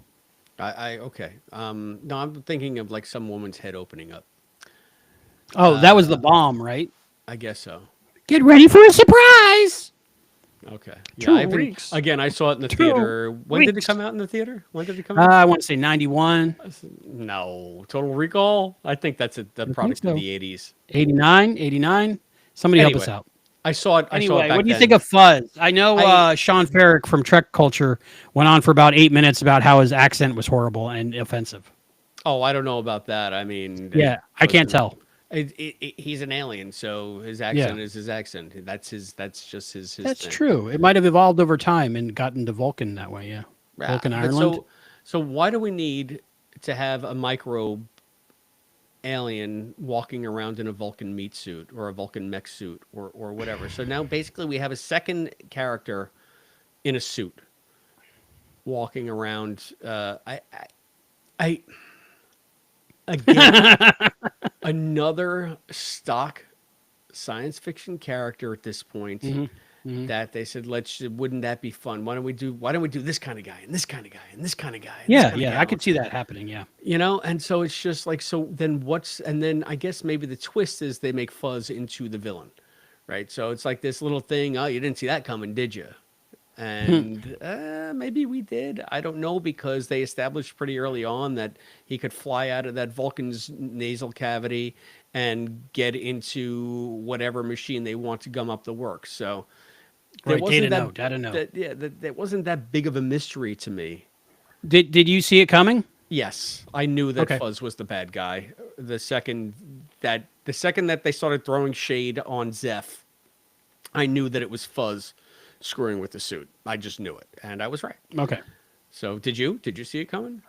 No, I think at that point I was just my short-term memory was full from everything too much happening, so I wasn't able to process at the time. I did see that San being the mask guy. Did you ever think that the mask guy was not San? No, because why introduce him? It's like the Chekhov's gun. Right. If you're going to introduce him in the first act, you better be using him in the third act. Yeah. So I think that it was necessary for the Georgiou arc, whatever you want to call the character journey that she had in this. yeah, the laughing Vulcan thing, introducing him that way. Where have we heard that before in Star Trek? The laughing Vulcan. Cybok. Yes, Sybok. So maybe it was like one of those things where like write me a list of characters from Star Trek and all of Sci-Fi, and then it kind of mashed it up. I thought the actor who played him was all right. I there was no time while I was watching this that I didn't think Men in Black, so that was distracting. I think just that character, but there was some funny lines where like he said he had 190,000 kids on the way or something. Right. But that's the one point where I thought, speaking of Total Recall, like the guy in Total Recall goes, "I got 5 kids to feed." When he said that, when said he's got 190,000 kids coming, I was like, "Oh, he's a bad guy because he's got 5 kids to feed." That's the Total Recall of this. Oh, okay. All right. Yeah, I have no recall of Total Recall, so Oh, you gotta watch it. It's great. so you stand alone. Yeah, I watched it that one time. It was fine. I think that the Fuzz character was another misguided attempt at levity, at Okay. being like subverting expectations. I don't know. It's like, why do you need? Okay, so say you do have this character. Why do they got to walk around in a disguise, like a Vulcan disguise? Why not just have them kind of like Zero, the Medusan in Prodigy? Like, this alien presents yourself. Why are you walking around in? I guess maybe because of the undercover thing of it, but it's a freaking microbe. You're not going to be able to see it. Now you can see it coming from a mile away, and it becomes a vulnerability. Whereas you could have this thing flying around in a ship that's a speck. That gives him in kind of like a superpower as well for the team moving forward. If he was going to be part of the team and not the bad guy, Yeah, it's confusing to me. Yeah. yeah. It's another misguided thing. Wouldn't that be cool? How does it fit? We'll figure it out in post. Did you like how they brought the actor back as his wife? I was completely non-phased. I couldn't give less of Damn. Wisp. Yeah, I like that they were. It might have some way been some kind of trans metaphor. I'm not sure because they were having to call him her and Mrs. at the end. I don't know, but it was a just different character. it was a different character, but the same actor. So I kind of like that he came back as his own wife, or the actor came back. And again, going forward, that might have been something interesting. But for just that little dot at the end, unnecessary. It was hardcore fettin' mud. It was it was nonsense. I noticed that San turned him off just like Data would get turned off or something. Oh, you mean the mech suit or the meat suit? Yeah. I don't want to call it the meat suit. I mean, Meat suit. maybe it's Yeah, the meat suit. T2000. It's got sweat, bad T1000. breath, the whole nine. And it will not stop ever until your movie is ruined. We've gotten to San, which is this is the love story. This is an action movie that has a love story in it. So maybe that's why I liked it a little bit. What did you think about San and his story, at least in this, and the love story in general? James Hiroyuki is Thank you. Hiroyuki Lau. I'm not Lao, I sure. think. Leo. Plays San. If there was a brighter spot in this film, it was San's character as like the Jiminy Cricket for Georgiou, because it was one of the only instances in this character's entire history, in my opinion, where you saw some sort of crack in the facade. And as you asked me earlier, do I think that this did a better job with Georgiou? Yes, I do, because again, this was putting in place the very bare minimum beginnings of a Georgiou that might be redeemable. And San had just about everything to do with that, because I don't know why. I bought the fact that they were close, and I bought the fact that she had remorse, even though she's remorseless. And I could see him being bitter. So I don't know. How about you? What did you think of San as a character? I I enjoyed him. I liked the fact that like I said, I telegraphed it was him in the mask. I found it enjoyable that we got to see more of who Georgiou is behind the mask that she wears as the most evil person in the whole Terran Empire. Because everybody, I think, still has need for like some human contact, and everybody, from their perspective, is the hero, pretty much. Even though I don't know if that's possible with everything she's done, but I, it's like a tragic thing because the whole time that he was there, she had the power to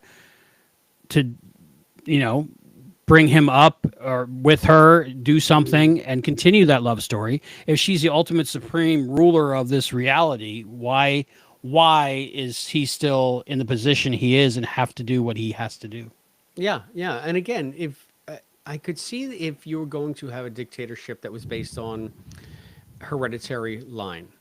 So you can't have anybody that could be a threat to your family or your line. But again, if you're just going to be some rando that is going to somehow assume the mantle of the emperor, then you can make it whatever you want it to be, because when you're gone, you're gone. It's not like you're saving it for posterity for your children. And how many, mad emperors have run their empires into the ground because they don't give a Hmm. crap. They leave it for the Hmm. next generation to pick up the pieces. I want what I want. Hmm. So Hmm. again, I think it goes back to the fact that they just don't even have a frame of reference in which to do that. But then you have Sand saying, "Hey, why don't we do that?" Hmm. But maybe not as effective as Kirk and Spock because they don't have that slash relationship. I guess I don't know. I don't know. But and they expressed love for each other, and I felt the love. And what was interesting to me is, am I right in thinking that after Giorgio left the Terran Empire universe, that San became the leader Yeah, yeah. He somehow? he he stepped up and filled the vacuum. Okay, I guess maybe he so had Michael put to death. Black lipstick, Michael put to death. Or was she wearing blue lipstick? I think it was blue lipstick. Yeah. so in a way, it was like the two leaders on an equal footing, like the Moriarty and Sherlock, that loved each other but like fought each other to the death. I don't But think that but Moriarty and Sherlock loved each other, but okay. depends on which books you read, I guess. I think I Um, pretty much read them all.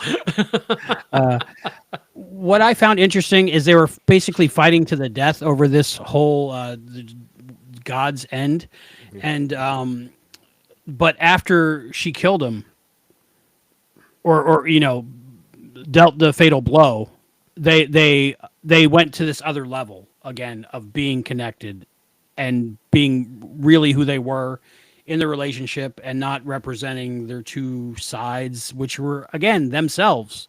So it was very complex for me, but I liked that moment after uh, he knew he was dying when they were real with each other again. I like that Yeah. moment. Did you like that beat or think? What do you think of I that beat? again, I thought it was cheap. Because here's a here's the thing. They're going to be enemies because we need it for the pew pew fight scenes and for the Hmm. MacGuffin to be a real threat to the Federation. But then when she kills him or he get whatever, we're going to then subvert that so that we can get a cheap emotional reaction because they're quote in love. If they were so quote in love, he could see that her circumstances have changed. Why doesn't she tell him, I'm not the emperor anymore. You're the emperor. You're the one that was giving me all this proto philosophical nonsense up at the top of the movie. Hmm. Why don't you embody the things that you told me that I should be embodying? Why are you trying to conquer the prime universe with my MacGuffin?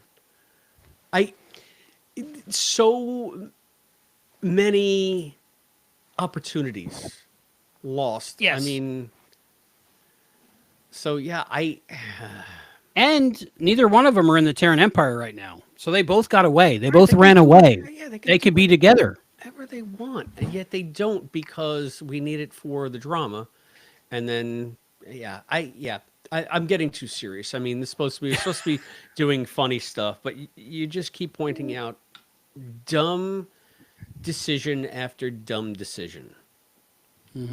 Who's left? Who is left? Well, what do you think of the actor? I think he was great. Oh, he was So, fine. Let me let James, me yeah, let it's me great. let me back up here. I think Okay. that the actors that we saw in this, for the most part, did as good as they could possibly do with what they were given. This is Hmm. not about the actors. I feel like that no matter what, that should be the default of everybody watching us. Hmm. If I have a problem with an actor, I will tell you flat out, I don't like Michelle Yeoh as an actor. And I've been saying that for years. So you'll know if it's an actor thing versus a character thing because I'll let you know.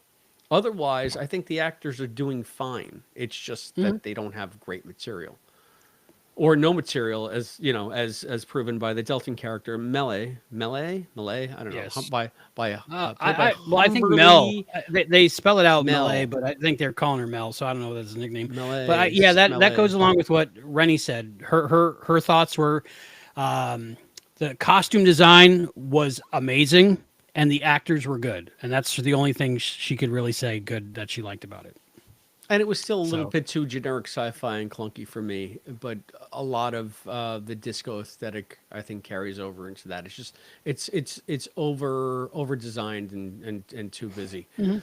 Um, How about that? How about that dragon train on that dress? That trend. yeah, it just like it gets lost in the noise, man. I'm gonna stop you, Albie. You froze. I don't know if you're still recording. And we're live. I haven't dropped an F bomb though. Maybe I'm frozen to you. Maybe you've been encased in carbonite, the carbonite maneuver. I don't know. Maybe I have been drinking the water and I'm now in blink of an eye or wink of an eye and everybody is just frozen to me. Oh, and there goes Albie. He's gone. So, this is me once again vamping. Hi, I'm Chris. I hope that everybody's enjoying this retrospective of Section 31. It is sure going on much longer than I think Albie or I thought it would, but whenever we get together, we always find a lot to talk about. And I mean, there was a lot here. I thought this might be a 20-minute episode of, it was a, what? Section 30. All right. But I'm glad we're finding things to talk about. And hopefully Albie will be back so that we can finish it up because we are near the end, I promise. And if by anything necessity, I got to get up for work in the morning and it's already midnight. So, okay, where's the man? Shall we count them down? Drum roll, please. Let's see if he's texting me. Anyway, so, nope, no Albie. Albie, if you're out there, find us. See if there's anything on the chat. It looks like our Omnipotent Willard, our lifetime member, Omnipotent Willard, had to bail because he had to go to bed too. We're sorry that you won't be able to call in with your thoughts either, Willard, but please write and tell us right down below here on the YouTube channel what your thoughts are. If you're watching right now live, please feel free to comment. If you're watching the recorded feed of this or the edited feed of this, once again, please comment on the YouTube channel and let everybody know how much you love Trexploration. I know that we're planning on finally doing the Wesley Tries to Get into Starfleet episode. I think it was called Coming of Age. So that's what's coming up next. And I'm hoping that Albie's setup is not completely kaput for the night. Otherwise, we might have to continue this at a later date. Let's see what he has to say.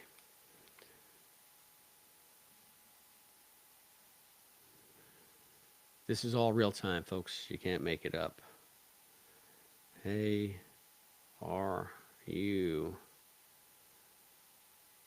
able to come back?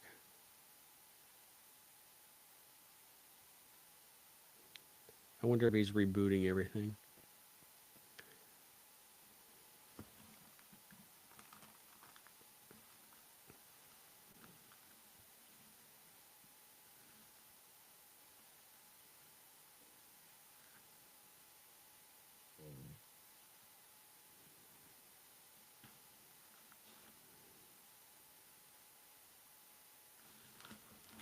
Oh my goodness.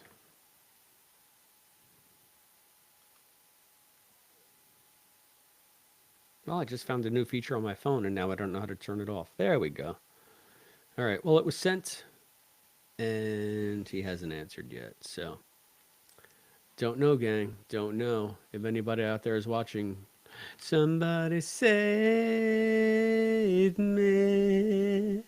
Give me someone to play off of. I'm going to read you some trivia questions, although we probably. Oh, come on, this is easy. What ship was Captain Picard's first command? You all know the answer to this one. I don't need to read it. Oh, we discussed this a little bit earlier on the show. Which two quadrants of space does the Bajoran wormhole in Deep Space Nine connect? So we know one is the alpha quadrant, and then where do they go? Where do they go on the other side of the wormhole? Gamma quadrant. Which actor who played a Starfleet captain starred as Charles Xavier in the X-Men trilogy? I guess it's James McAvoy. That's what I'm going to go with. Also played the Bad Lieutenant. When I read the Bad Lieutenant, I did not picture James McAvoy as Bruce. I gotta be honest with you. I think that Bruce would have been much more slovenly. He would have had a bad mustache. He would have had like his button-down shirt would be bulging at the belly, so like you could see the buttons are just about ready to pop. His suit would be like shiny because it was just so old and unkempt. I did not see him as young heartthrob James McAvoy, who played Professor X and was a captain in Star Trek according to the CNIT card. Oh my goodness. I'm just rambling now.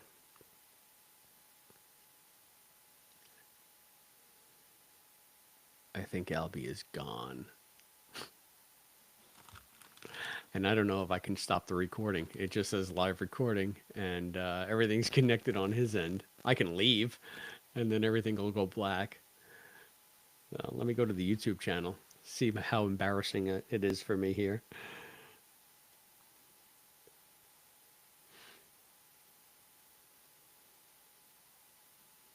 All right, your videos. We talk Star Trek, section 31. No, that's how do you see? I'm on my own channel and I don't know how to find the live video feed. Isn't it on YouTube? Somebody tell me.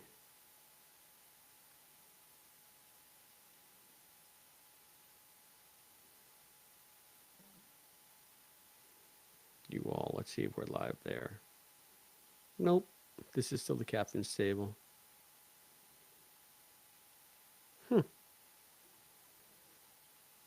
Hmm.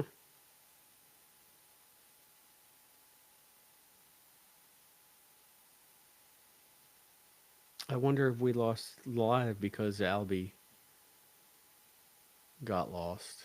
Are we still live?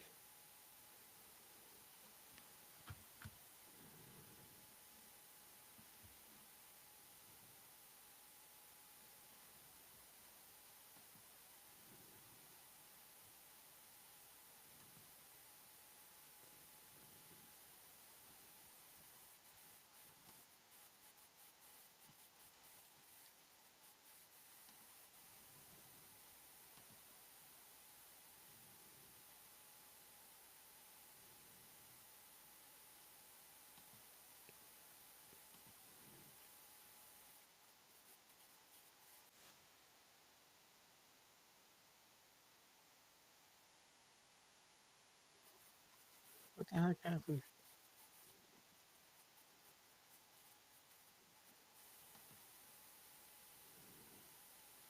Okay, we are live. So this is me just looking down. All right. All right.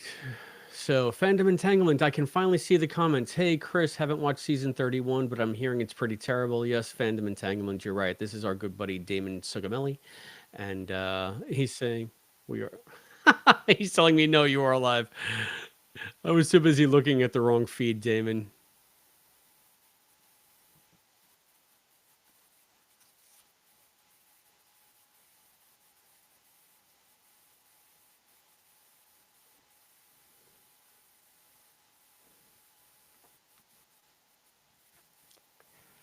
Well, and now I'm too busy watching myself reacting to Damon Sugamelli's comments. So here I am looking, okay, this is just ridiculous. I've gone, it's like when you put a mirror up against a mirror up against a mirror, it's just, I've gone down. I've gone completely up my own butt. I'm going to turn off the live feed. At least now we're live and we know we're live.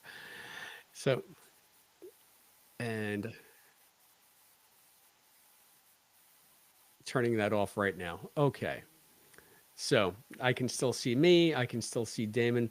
Unfortunately cannot see his comments popping up on the live stream chat feed. So thank you for all of those who are maybe still watching us on the YouTube channel. And I think that we might have to call it a night because Albie's been gone for a good long time, and I'm not really sure if we're going to get him back tonight. He hasn't even been able to answer my telephone inquiries, so we can maybe say thank you to everybody that's watching and thank you for all of the contributions that you made to the show. Thank you, Omnipotent Willard. Thank you, Captain Charles from Texas. Let's listen, Linda, Cosplay Dad, Scott Seligman. We're happy to have you on board. Thank you, Damon, for also watching. And we will see how we can end this. I don't know if I can end it. I can just leave. This is just so weird. This is surreal. What happens if you had a YouTube show and then you were trapped in your YouTube show? I feel like this is a pilot for something that might be better than the Section 31 movie. Maybe? I don't know. I can hear myself talking on YouTube. Again, I have to turn it off. Anyway, so let's see if we can get Albie on the blower. Why don't we do that live? We'll do that live on air. We'll call Albie. This is America calling for Albie. Oh, he tried calling my on my mobile. Oh, but I had my. Here we go. Here we go. I had my do not disturb on. That's why I didn't hear it. Calling, calling. It's not even going through. Speaker, speaker. Putting Albie on speaker. You'll have to blur that out, Albie. I just put your phone number on the YouTubes for everybody to see. Hello. Still calling? Hello. Albie? Please leave your message. Nope. Didn't go through. Hmm. Hmm. Try one more time. Maybe we'll get lucky this time. Well, maybe I'll call him on Messenger.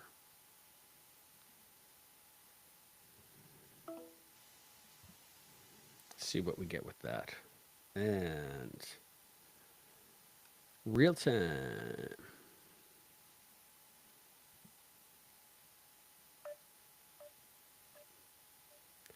Let's see. Let's see.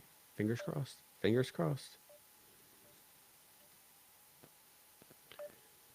Catch me now, I'm falling.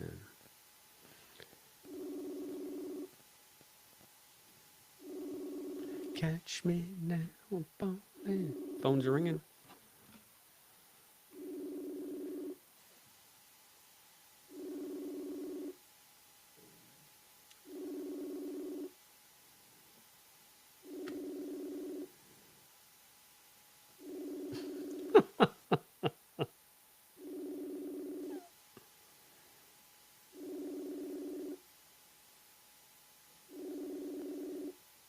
I don't think we're going to get Albie for the rest of the evening. I don't know what's going on with him, but I believe this show is over, folks. So I'm going to leave. We're just going to have a blank screen up there on the YouTube channel. Once again, if anybody who is watching, I'm really sorry that we had to cut this one short. We will, I guess, eventually do a part two or splice this together somehow into one big show at a time to remain to be named later. That remains to be named. Yeah, I can't even talk anymore. So I can't. But if I leave, then do we lose the entire freaking recording? See, I can't leave. Again, I'm trapped in my own show. I wonder if I can just turn off the live feed on YouTube at least. Let's see if we can do that. Uh, let's see. View my channel. Section 31 live show. Me floundering with flop sweat. And live. Let's see. Let's go to studio. And, well, no, that's home. And I can't figure out how to do this. I'm so sorry.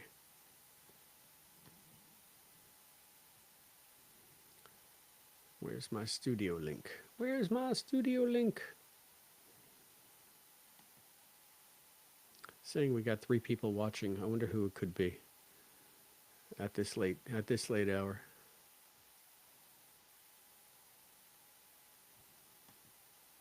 And okay, there's the riverside.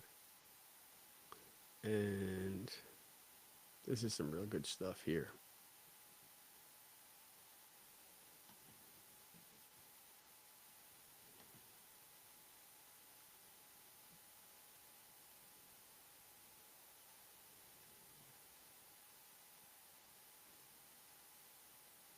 I can't even figure out how to get into the studio side of this thing, so I'm stuck here on this side of the wall, gang. So maybe maybe I'll start reading Inzadi. That's what Albie always wanted me to do. Let's see what we can do. Let's turn this around. You know what I have over there? I have the beginnings of a Star Trek novel that I wrote. Do you guys want to hear the prologue of a Star Trek novel that I wrote 100 years ago? I'll tell you what. Give me 2 seconds. I just got to drag it out of a folder.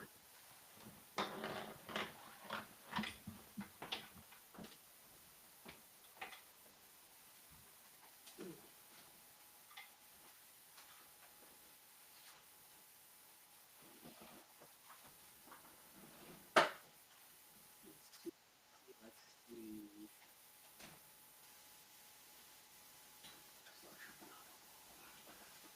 All right. Here we go. I have not dug this out since time immemorial. I gotta put my earbuds back in so people can hear me. Ask your doctor about this chair. Here we are. So, all right, that was closer than I thought. So, here we are. This was the literary agency that I was trying to bring this to. It was called the Grayson Agency. And I was so wide-eyed. I was fresh off my Quantum Leap novel sale. And I had a real, I thought, pretty original idea for a Star Trek novel called Survivors. And here was the pitch letter that I wrote to a proposal that I wrote. A proposal for Survivors, a Star Trek novel by Christopher DeFilippis. All those phone numbers are completely defunct. All right. So this was the pitch. Introduction, overview. Star Trek fans have watched Captain Kirk face down countless threats over the years, but a very significant battle has never been chronicled. The internal one Kirk faces daily as a survivor of the massacre on Tarsus 4. Oh, now Albie's back, just as I was getting into my pitch for Survivors. In Whoa. Survivors, Kirk is forced to confront his painful past to preserve the Ooh, future of the Survivors. Federation. When Starfleet finds evidence of possible Klingon interference on war-torn Vorga 3, I made that up, Kirk and McCoy go planetside to infiltrate a partisan group fighting on the fringes of a genocidal war. Kirk must convince the partisans to attack a heavily guarded forced labor camp, and in doing so confirm Starfleet's suspicion that the Commandant is really a Klingon agent using the prisoners to mine the rare gem trilithium. Always trilithium as a MacGuffin.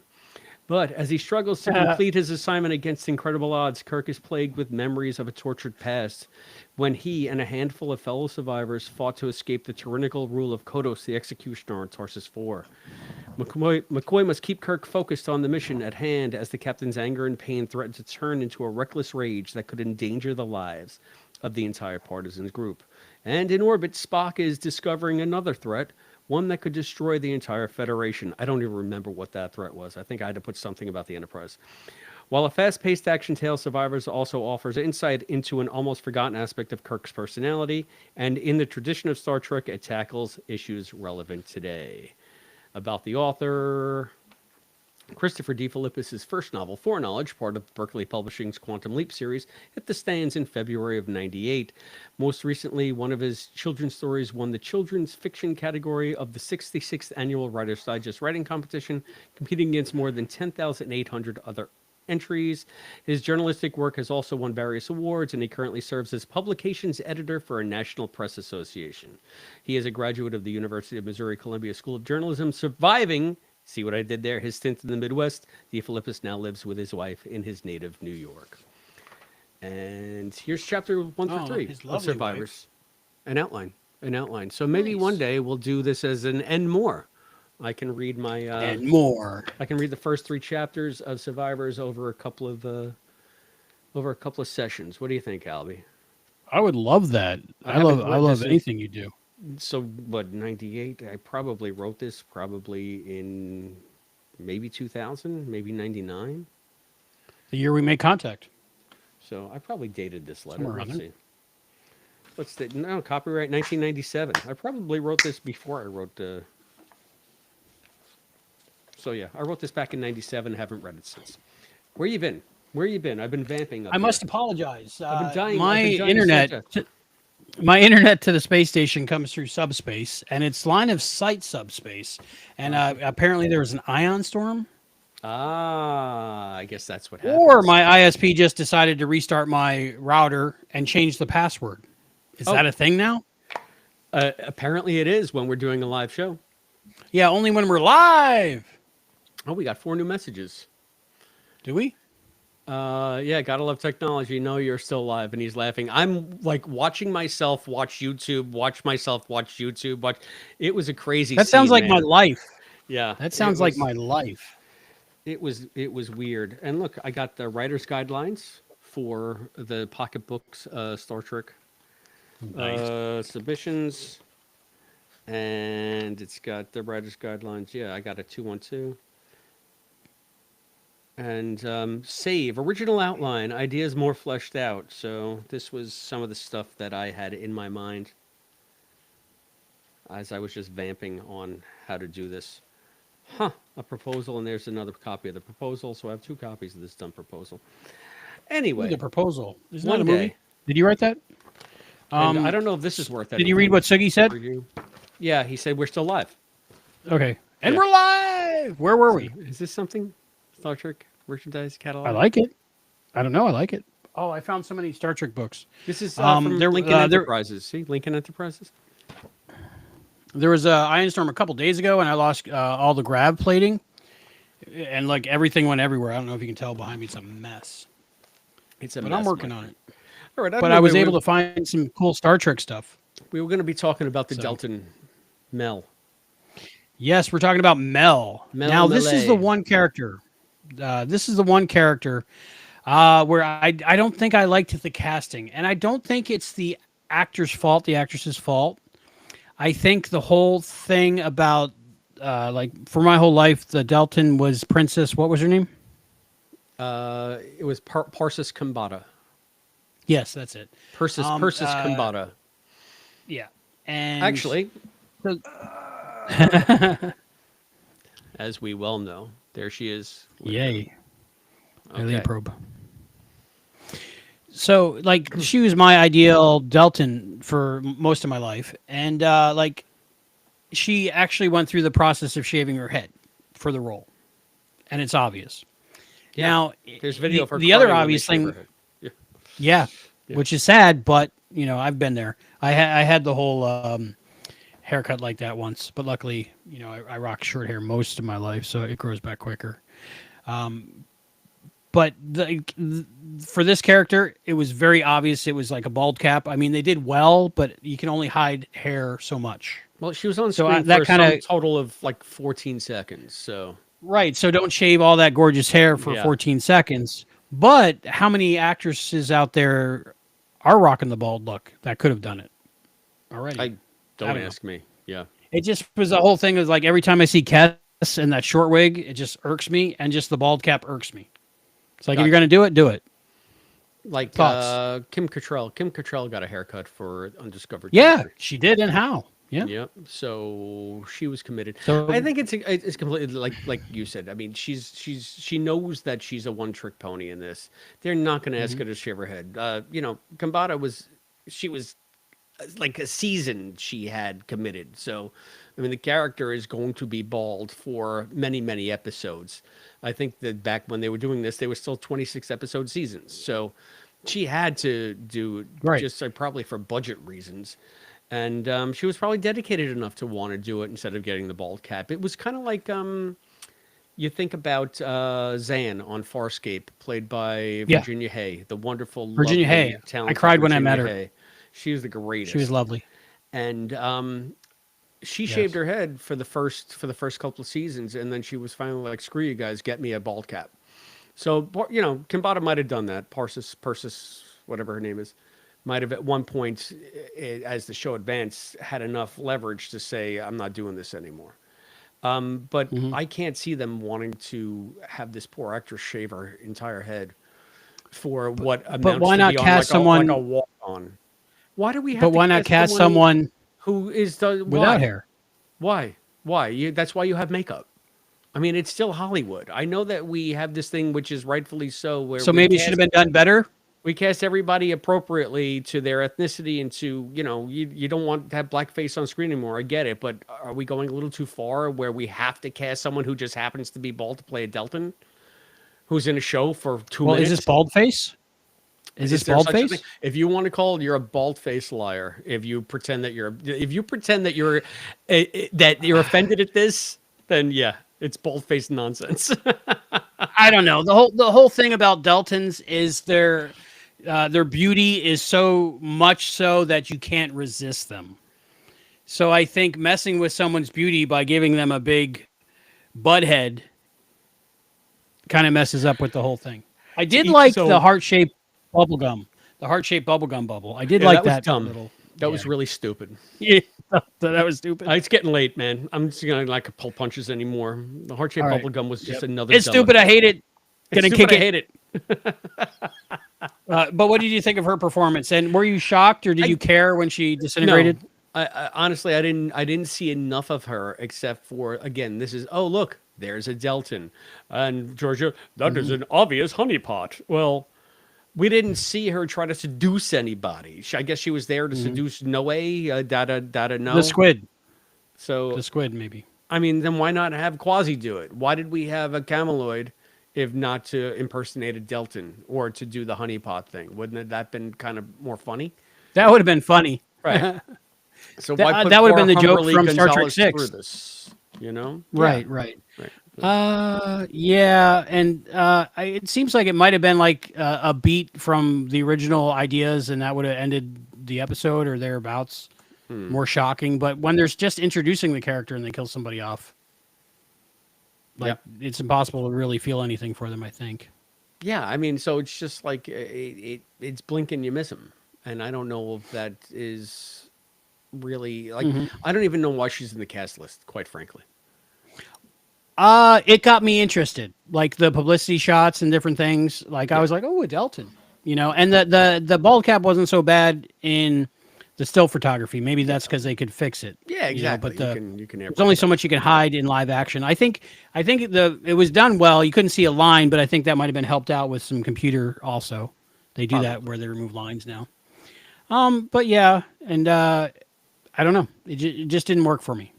I think that was a miscast. That was the only one that I thought so. Data no. Data no. Data no. Dada?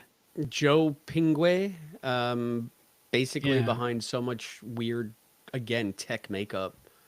I don't Hmm. understand why they needed to do that, except to make it look futuristic sci-fi. Ooh, look. Hmm. So Very Johnny Mnemonic-ish, yeah, maybe. yeah. Speaking of Okay. Farscape, I felt a Farscape vibe in this too. You know how like I was seeing so many different things in this, and I think it was when Alok and Georgiou at the end were like basically going into the ion storm to explode themselves, Hmm. and they were standing near that window and they were all dressed in black. I was getting very Farscape, Very whatever season 5 Aaron or something. Crichton Yes, Aaron and Crichton in their leathers. vibes. Yes, exactly. I If was getting that only vibe. either of them were as cool as Aaron or Crichton. Did I talk about the AI that I saw in the episode film special? No, no, no. And it's almost Uh, time for me to ask you a very important question as well. it's almost time. Okay. The one thing that bumped me first about this is in the beginning of the thing with young Giorgio, her family when they're sitting around the table. It's like they needed to steal a shot and they didn't have it, so they used stills and AI to animate the stills, and it Oh, was just very off-putting. I watched a lot of AI, stills to video and like descriptions to video and different things, and it looked a lot like that. It just did not look real. well, yeah, maybe. I mean, I guess if you have that tool available to you, I wonder where you get like just do you have to give like money to the set photographer or to be Ooh, that's a good question. right? Maybe they have to sign in the thing already like Yeah, that. But I don't know. I don't know. okay, so that's pretty much the cast, right? Did we forget Yeah, anybody? no, I think we went through more than anybody in the history of the universe has gone through this cast, including the writers who created them. So, Yeah. So other things at this point, before we wrap up. maybe we do some episode crush. Yeah, let's do that. Who's your The episode one other thing I wanted to crush? mention, I think, before we get there, because we really didn't talk about the story, did we? Is there a story? It's a MacGuffin. We got to stop the MacGuffin from destroying the Federation. That's the story. And that was a lame MacGuffin, the little Yeah, it was just magic 8 ball. yeah, it was just like I don't know. It's like it's another thing that I think is it's not a fault of Section 31, but ever since Raiders of the Lost Ark, every single movie slash show slash whatever has to revolve around a MacGuffin, a central MacGuffin. And I'm not saying that it wasn't done before Raiders. What I'm saying is that Raiders put it into my consciousness, and now I can't help but unsee it. I don't think anybody can help but unsee it at this help but see it at this point. So it just always sticks out, and when you make it this central thing, and it's so again disco level over designed, then it's just like okay, that's what we're gonna chase this entire movie. I don't know. I don't know. I feel like there are different things, but they do it with a Fabergé egg in Ocean's 12, and they do it with Yeah. it's everywhere now. It's ubiquitous. It's So it's as ubiquitous as a ticking clock, I guess. I think that and going back to like the monkeys in the '60s, they always had a MacGuffin in every episode. So anyway, Hey, hey, we're the monkeys. so What do you but think what of did you the think? What did glitter? you think? What did you think of the plot? I know you asked me, and then I just railroad. I didn't ask you. It didn't have enough time to get me interested in it. It wasn't one thing Con Genesis. You have time to focus on it and you care about it. Like this was just like another thing thrown in there that you really couldn't care about. I don't think that that's because again, I think it's just bad writing. You don't care about you It don't could care be. You say that you don't care about it because there's just too much coming at you. But that again, you're making an excuse for like it would have been good if not for this. I just don't think it would have been good. That's a possibility. I guess that's why we're here, and that's why we're talking about it, right? I can't All believe right, how so circumspect you're being for Section 31.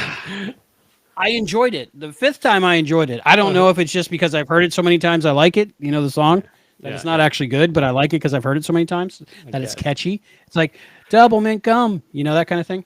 I like the music. Oh, the music. We got to talk about that. Yeah. How I did loved you it. I love expect it the to pop go and into and but it sounded like okay. the first it sounded like the first bars of the Borg music from First Contact. The bah, bah, and you kept expecting it to go into the Borg music and it never does. So even the music was derivative of things we've already seen in Star Trek done better. It was all derivative. Everything was done before, just done differently, kind of. And that singer singing the synth pop was just like, was what? very Fifth Element, I would say. Yeah, I was thinking Fifth Like Element the opera as singer well. from Fifth Element. I was thinking the opera singer, and I was also thinking, well, no, I'm thinking maybe in one of the Star Wars movies there was something close. Maybe in Jabba's Palace. So, Oh yeah, yeah. definitely a little Star Wars in there too. So, But the pop songs that were in there, I kind of caught on, and I think I'd buy the CD if it came out. But I doubt we're going to get anything from this. I know we're going to get the Blu-rays coming out. What, in April? I think. I'm sure. I I don't buy sent it to you. Blu-rays, so sounds good to me. But I'll buy it. But it's not because, like, again, I don't think it's a movie, so I don't have to have like the 13 Star Trek movies and then this movie. Like, I don't need that in my collection. I don't think it's ever going to be in a collected Star Trek movies collection. No, it will but not. I'll buy it just to have it, and hopefully there's a commentary. Hopefully there's some behind the scenes stuff. I don't know. Maybe they'll make it package, worth it. they'll bundle it with box set of Disco, the complete series. Maybe the complete. Yeah. So it'll be interesting to see what they do with it. Okay, who was your episode crush? I never really even thought about it until I saw it on the rundown, and Okay. I guess you tell me who yours was. Okay, I'm going to go with this was difficult. I had three options because, of course, Michelle Yeoh, I'm a big fan, and I think she's sexy, like in every way. But and I guess the Delton was up for, But I have to go with Miku Maratinu. Sorry, I can't pronounce it right. Young Philippa Georgiou. I was going to go there myself.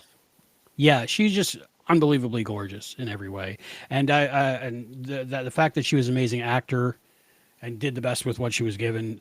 Also, that she's my episode crush.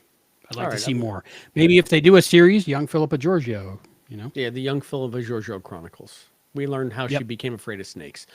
Exactly. That's my crush too. What's your favorite part of the episode? Whew. The hijinks towards the end, where it's after they're on the flame cannon planet, while they're on the garbage scow and trying to make things work, and they're all working together as a team to accomplish stopping the MacGuffin. I thought that and just like the interactions between the characters once, huh? You keep freezing. I thought once they're finally there. I'm sorry. You haven't lost me yet. That's in about a year. When the crew is finally gelled all together and they're in that crisis towards the end, and Quasi is pressing buttons even though he can't read the language and stuff, and everybody's working together, and Rachel Garrett goes down and gets the Planet of the Apes Mama doll to blow up something. I like that whole feeling. It was definitely the what I think what they were going for in the Guardians of the Galaxy Part 1 feel. So I enjoyed that part. That was fun. It was weird to see naked Andorians, though. So I'm going to give that a down. Did we see naked Andorians? Are you talking about? We did, and it makes me question the genitals of Andorians when they were doing the next phase fight, and they interrupted the coitus. But then Oh, they went that's back right. into the room, and then the naked Andorian, I'm gonna say guy, I was didn't. just standing there. I honestly didn't pause or Oh, yeah, really see it. I well, guess I had it to seems like pause because the first time I saw it, I thought there was like it would look like the '70s, and then like the next time I watched it, it looked like the early 2000s, and now it just looks like a Ken doll. So I don't know what I saw. well, they say Andorians have four genders according to data. So maybe you Okay, so saw maybe that's the thing. something that's non-specific to gender as we perceive it. Could be. Yes, that's what I saw. Okay. But I was surprised that I saw it. But I guess they can do it because it's a movie. It's a movie. We can see Klingon boobies. We can see Andorian smooth patches. Yes. So I don't know if I have a favorite part of the episode. Quite frankly, I'd be hard pressed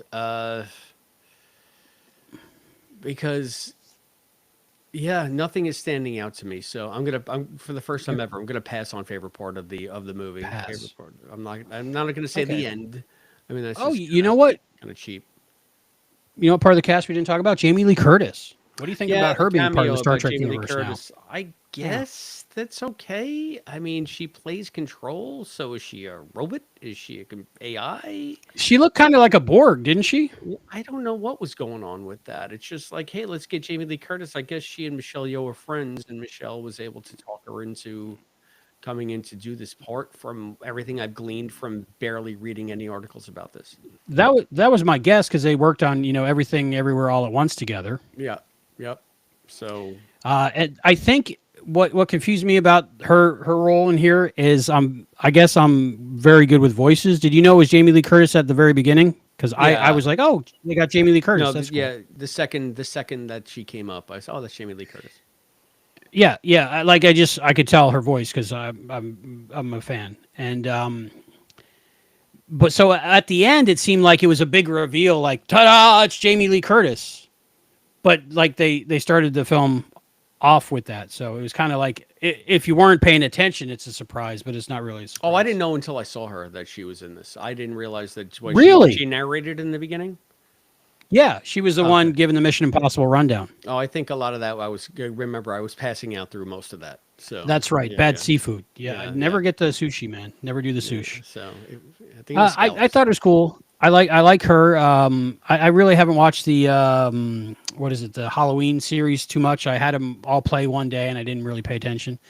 But I like her like in Trading Places. She's amazing in Trading Places, and she's good in True Lies. And I just went to see the Last Showgirl, and she was really good in that with Pamela Anderson and Dave Bautista. The movie sucked, but she was good in it. Dave Bautista was good in it. Cool, cool. So Jamie Lee Yeah, Curtis going strong. The last thing I saw her in, she was amazing in was the Bear. She The was Bear. Oh, I haven't seen yeah, that. she's It's good. I know you guest were watching star in that. the She's in second that. season of the Bear. Yeah, yeah. Hmm. So good Interesting. stuff. Yeah, she Good plays an stuff. ex showgirl in the Last Showgirl. It was pretty interesting. There we go. So Jamie Lee Curtis now part of the Star Trek universe.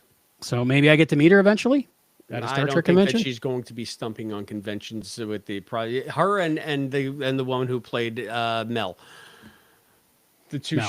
Yeah. shortest screen time. Anybody could sit at a table and say they played Mel, and we would believe it. Anyway, So, so okay, what's no next? 47. I didn't see a 47 here, or if there is one. 47 plots Yeah, in the 90 47 minutes. the 47 plots they crammed into every square inch of this film. Yeah. I mean, before we do our final thoughts, we do have some feedback Ooh, from feedback. Captain Charles. So why don't I read that now, and then we'll wrap Captain up. Charles. Sound good? Yep. Sounds great. We'll do the wrap up and then ask you the question. Yeah. Okay. So we'll do Captain Charles from Texas writes. Section 31. What the hell was just that? What did I just see? Something like that. He writes, my hopes were destroyed. No Excelsior class ships, no maroon uniforms. First, the good, Rachel Garrett. Casey Roll did a great job as a believable baby Garrett. She was Starfleet but fun. I liked the team's leader, Alok, though I felt that his origin was wasted a bit and they didn't explain why him being an augment meant a long lifespan. The Cameloid was fun enough and I liked the starfish save. Georgiou was okay. I was curious about Zeph but didn't care when he died. Now, Everything else first. I never truly despised a Star Trek character, ever. I've been annoyed at Luxwana, been frustrated by Alexander, and don't get me started on their combo TNG episode, but I could tolerate them most of the time. I've The appreciated higher, the most fewer. I've appreciated most of the Trek villains. Ruafa was over the top and Insurrection, but still tolerable. And man, I can't tell you how many times a coworker and I would quote his forehead splitting "No" at work. LOL. I truly despise Fuzz. I'm not sure if it was the writing or the actor or both, but I never ever want to see him again. Over the Top doesn't cover it. Unnecessary and not a fit for so many reasons. Vulcan robot? I guess. But the accent was overdone. The energy was way too much. Terrible. Next, the Delton. What a wasted opportunity. Humberly Gonzalez is a good actor, and we finally got to see what it's like when a Delton doesn't take the oath of celibacy and then she's dust. I would have liked to have seen more. Next, Georgiou. I thought that her bar was over the top. I think if you're truly trying to make up for what you've done, you don't do that by running a bar on the edge of the galaxy. I think if they wanted to sell that she wanted to start filling her ledger with black instead of red ink, they failed. Now, let's get this out of the way. The cannibalism concept introduced by Discovery was a terrible idea, should never have been done. It's hard to move past and accept the concept of a redemption story, I guess, because she's eating the eyeball, like we saw. And it's Next, Kelpian, probably, most likely. Section 31 itself. They were the bad guys, right? I think setting a story in a time period before the organization lost Sloan is a mistake. There should be nothing good about them. I'll talk a bit more about what might have worked below. Next, the time period. There was absolutely no reason to set this in the Lost Era.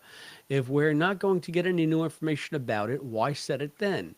All we know is what we saw in yesterday's Enterprise, Tapestry, and various flashback scenes.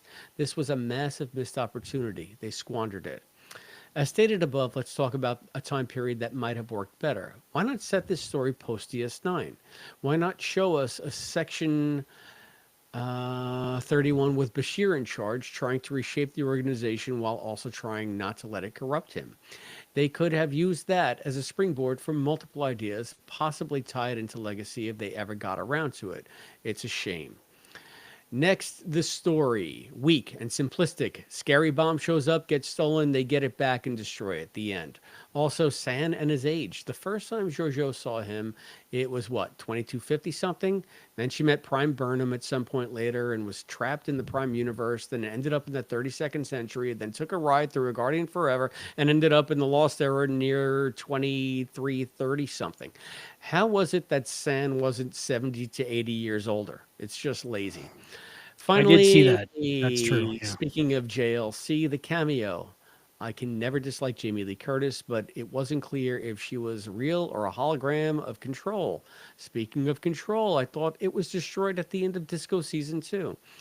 In summary, I didn't hate spending time watching it, but I'll never watch it again.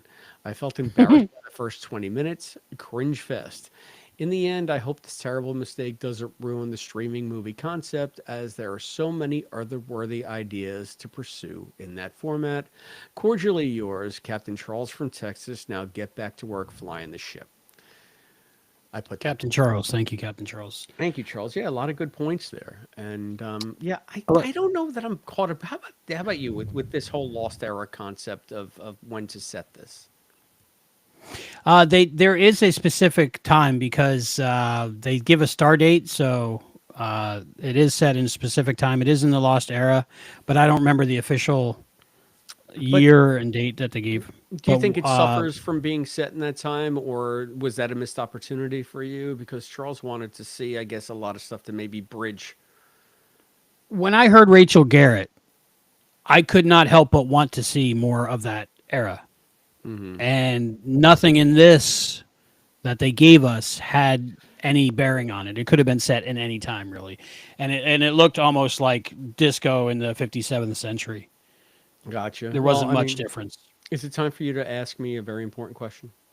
Yes. Before I do that, my one cleanup is remember I was saying that me and Rennie watching together, and then just pointing out like what they stole things from. Yeah, yeah, It yeah. was when San took a little bit of poison each time to get used to the poison, right? And this is a Ah, very very sad, dramatic part where he's dying and blood's coming out of his mouth. And Serenity and I both looked at each other and said, "Princess Bride," and we laughed. inconceivable. Inconceivable, exactly. I was like Wallace Shawn. I was like, he's on Deep Space Nine. It's I was perfect. gonna say, there you go. So You just thought of Zek, yeah, right? Grand Nega yeah, Zek. we were given like a riff track to it, but we could, but so many things. Anyway, I just wanted to mention that because I just thought that was funny, even though it wasn't supposed to be funny. The question is, okay, and here's the question. And if you've seen the thumbnail to this video, the edited version, you know the question. So we have to answer it so it's not clickbait. Yeah, I Do haven't seen you it. think with Section 31 that now Star Trek has jumped the shark? I don't believe Star Trek has ever jumped the shark. Or if it has jumped the shark, it's jumped the shark multiple times and always finds a way up, even when its legs are chewed off. I think that this is just a misfire of a movie that is really almost an inevitable culmination with this fetish they have with Michelle Yeoh. So again, you I think you described very succinctly why she's there, that she's an asset to the franchise. She's an award winner that can cross different genre boundaries to bring in eyeballs. So I get it. I think we get it. At the same time, it's a character that I never liked anyway. So you saying, does Section 31 make Star Trek jump the shark? It makes me say, does the introduction of Georgiou, ipso facto, make Star Trek jump the shark? And I don't think so. I think Star Trek will survive Disco. I think Star Trek will survive Georgiou. I think Star Trek will survive. How about you? Do you think that this made Star Trek jump the shark? I was really close to thinking maybe. But Really? watching it, I think it'll survive it. I'm with you. But I think part of the problem is the people making Star Trek now are making what they think Star Trek is or what they heard Star Trek is versus what the fans want to see out of their Star Trek.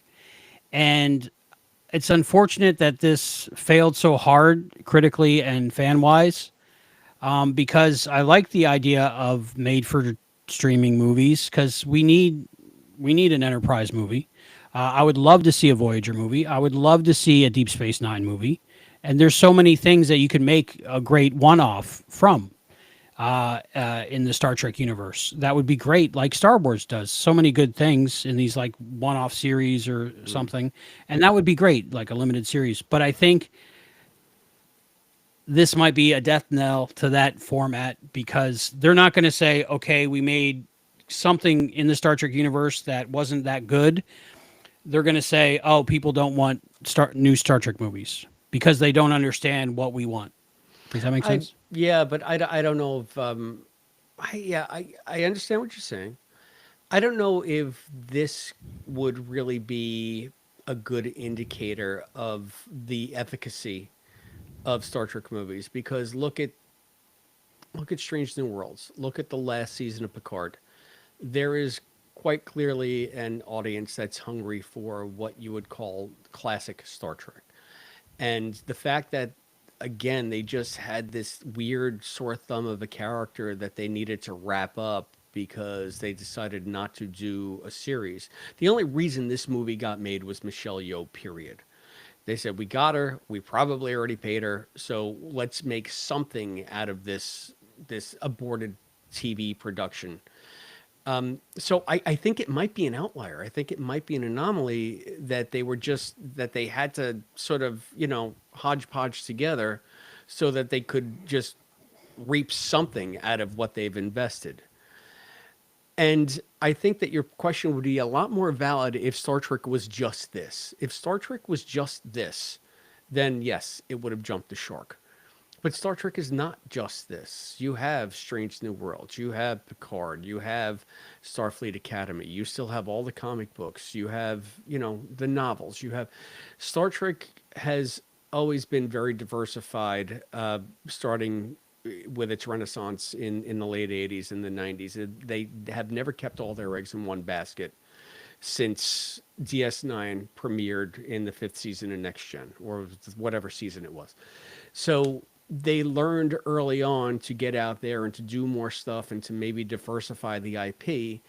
So it's like a shark that's always swimming. You don't like this bit here, well, it's going to go by and you'll like the tail fin, or you'll like, what it's clenched in its jaws, because this is also Star Trek, but it's exploring something that maybe you haven't seen before. So the fact that they have Starfleet Academy in production, the fact that they have Strange New Worlds in production, the fact that they're looking to shop around another season of Prodigy, I think, even though it won't be a Paramount Plus thing. Star Trek ain't going anywhere. And I think there's much more good stuff coming out of Trek these days than I think, I'm not going to say abominations, but just misfires like Section 31. And I guess maybe that's so. Do you think that it jumped the shark? You say maybe, but I think another thing that at least Trek to me has a little bit of protection from this, because except for them playing a little bit of the fanfare at the very end of this, the da da da, this is not in any way recognizably Star Trek. It is not a No. Star Trek movie. There are no trappings of the Federation. There's not one Delta that shows up. Even the tricorders are dumb cell phones. So it's just like there is nothing here that has any connective tissue to anything involving Star Trek, except for a few notes of a theme song and a couple of legacy characters that are well nigh unrecognizable. So you can very easily excise this from the canon and you're not losing a damn thing. This is not integral in any way to the longevity of Star Trek. You mentioned the cell phones. Rennie pointed out, she's like, are they just holding galaxies? I was like, I think so. Yeah. Yeah. It's like that's But I how guess if little you they need care. That's how little they care to make it look like Star Trek. I I agree with everything you're saying. I admire the chutzpah of trying to expand the Star Trek universe by telling a story that's not Star Trek in the Star Trek universe. But I don't think the powers that be that are in charge of what they did here understand the difference between what we as a fan base love about Star Trek and what we don't. And I'm worried that if there's too much more of this, then we're going to lose it for a while. Well, I mean that's always a danger anyway. As long as there's money coming in, they'll do it. Otherwise, they would have killed. They would not be on season 4 production of Strange New Worlds if they didn't think that it was going to keep drawing eyeballs and somehow lead to some kind of financial gain. That's what it's all about. And I think the Starfleet Academy has yet to be proven, but we'll see what happens with that. Um, I, I, The, I the Go fact that ahead. they pulled Robert Picardo in for Starfleet Academy, I don't know if they're just doing the strategy like they did here, and it's just like pull everything we know that we think is Star Trek, and maybe it'll work, or somebody in charge is actually knows what we like and want to give us what we like. Well, I mean, it depends on I'm hopeful. showrunners, right? Because the first Yeah, I'm two hopeful. seasons of Picard were pretty abominable, even though you hmm had Patrick there giving it his Yeah, all, and you I introduced enjoyed it more than Jerry. most, but that's because next gen and Yeah, Picard but I and mean, stuff. I mean, But it should season have been one, what season 3 was the whole yeah, time. season 1 of Picard was just objectively bad. It was written all wrong. It was literally a masterclass in what not to do, which is Two. phenomenal to me because Michael Chabon is one of my favorite authors of all time, and he really shit the bed when it came to the first season of hmm Picard. It was horrible. hmm But anyway, but we can survive that. Trek can survive Yep. that. I mean, you have the return of one And of we the most survived iconic disco. Take a characters, drink. right?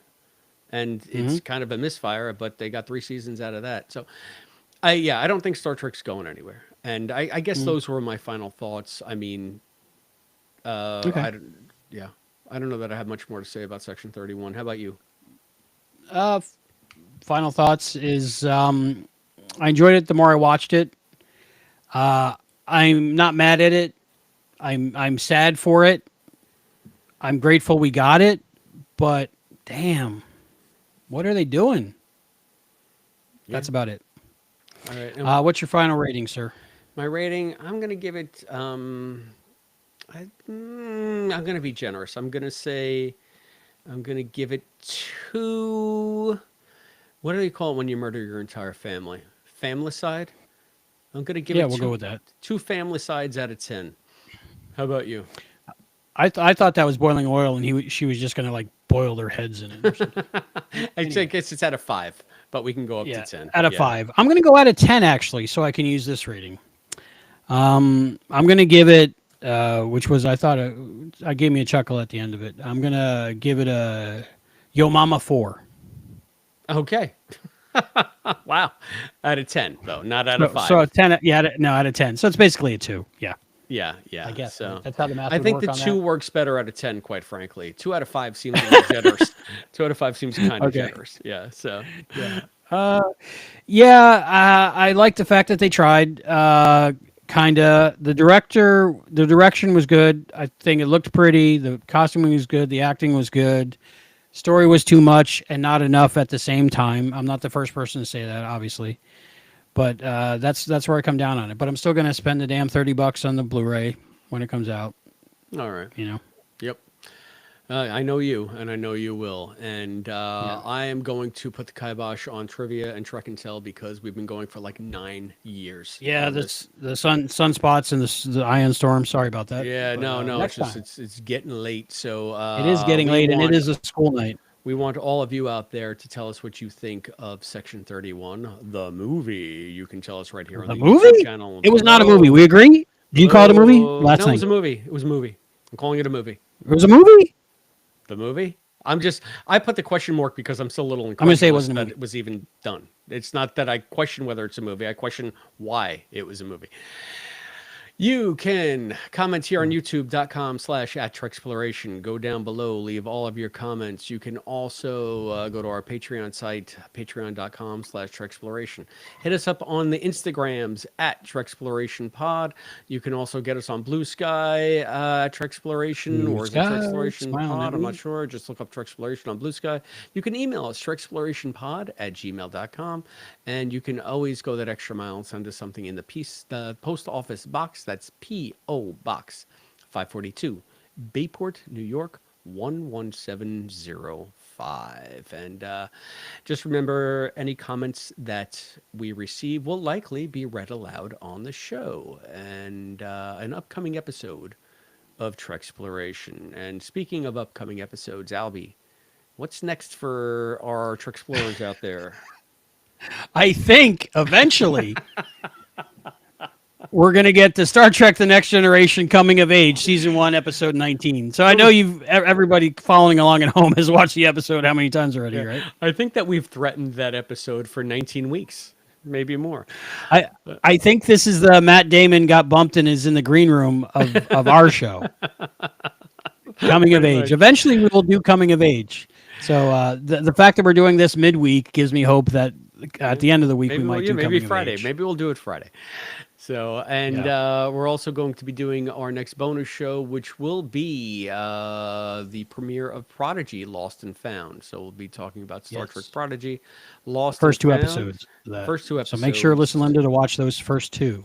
Yep, and I think that catches us up with all of the Trek that's fit to print Yeah. until Yeah. I guess Starfleet Academy premieres. So Which will be cool. cool. All right. So I think that about wraps it up. Any other final thoughts? Anything else? I think good try, A for effort. I enjoyed some things about it. It was kind of fun. It wasn't as bad as I thought it was, but I like your space station way better than Georgiou's space station. How about that? oh, thank you. Even though it's a mess right now, I Yeah. appreciate that. So, All all right. right, So I guess gang. that's it. So for Trek Exploration, I'm Albie, And I'm Chris. and we'll see you next time. Later, skaters. Yo, Mama 4. So then I do this, I do this, I do this, and that means I love you, beautiful. I do and this. Then look, Movie camera. cool. Did you have a Cool. good anniversary? Yeah, I did. I did. It was very nice. We went out to dinner and we had a very pleasant evening.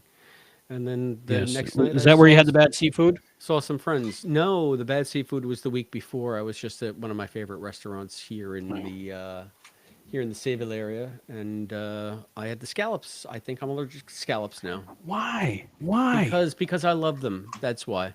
Just because you can eat snot doesn't mean you should eat snot. Right? No, or that's not. Oh, What is you that? I saying don't that know. why do I like scallops? Because they're Seafood in delicious. general, to me, it just tastes like vaginosis. Okay. Well then. Gross. Am I wrong? Or are I think you are. Yes. my taste buds lying to me? I think they might be. Okay, it's possible. I think they might be. It's Yeah. possible. You ever have calamari? Oh my god, I had calamari once, and I had to spit it out and run to the bathroom and use the soap dispenser and shove it in my mouth and rinse out my mouth. I eat calamari fairly regularly. I wish I could enjoy it. I don't know what it is. Okay, everybody watching live at home, let us know what you think about seafood and calamari. Right. We Is are it going to go. vaginosis? Is Thanks it for not watching along. vaginosis? To me, it's the same. Same taste, same smell. I don't want anything to do with it. All right. Okay. So I'm going to vomit now. So clean that. it's time for us to Go go. clean that. My hair is starting to fall Clean it apart. and don't put it on my plate. I got to take this wig off. Clean it Yeah. and put it on my plate. Thanks for the midweek joining us. Thanks for the surprise. Yeah. Thanks, We're guys. gonna end the live Thanks all. and Latest. peace. Latest. Peace out, Boy Scout. All right, now we got about 2 minutes or 30 seconds before it actually ends.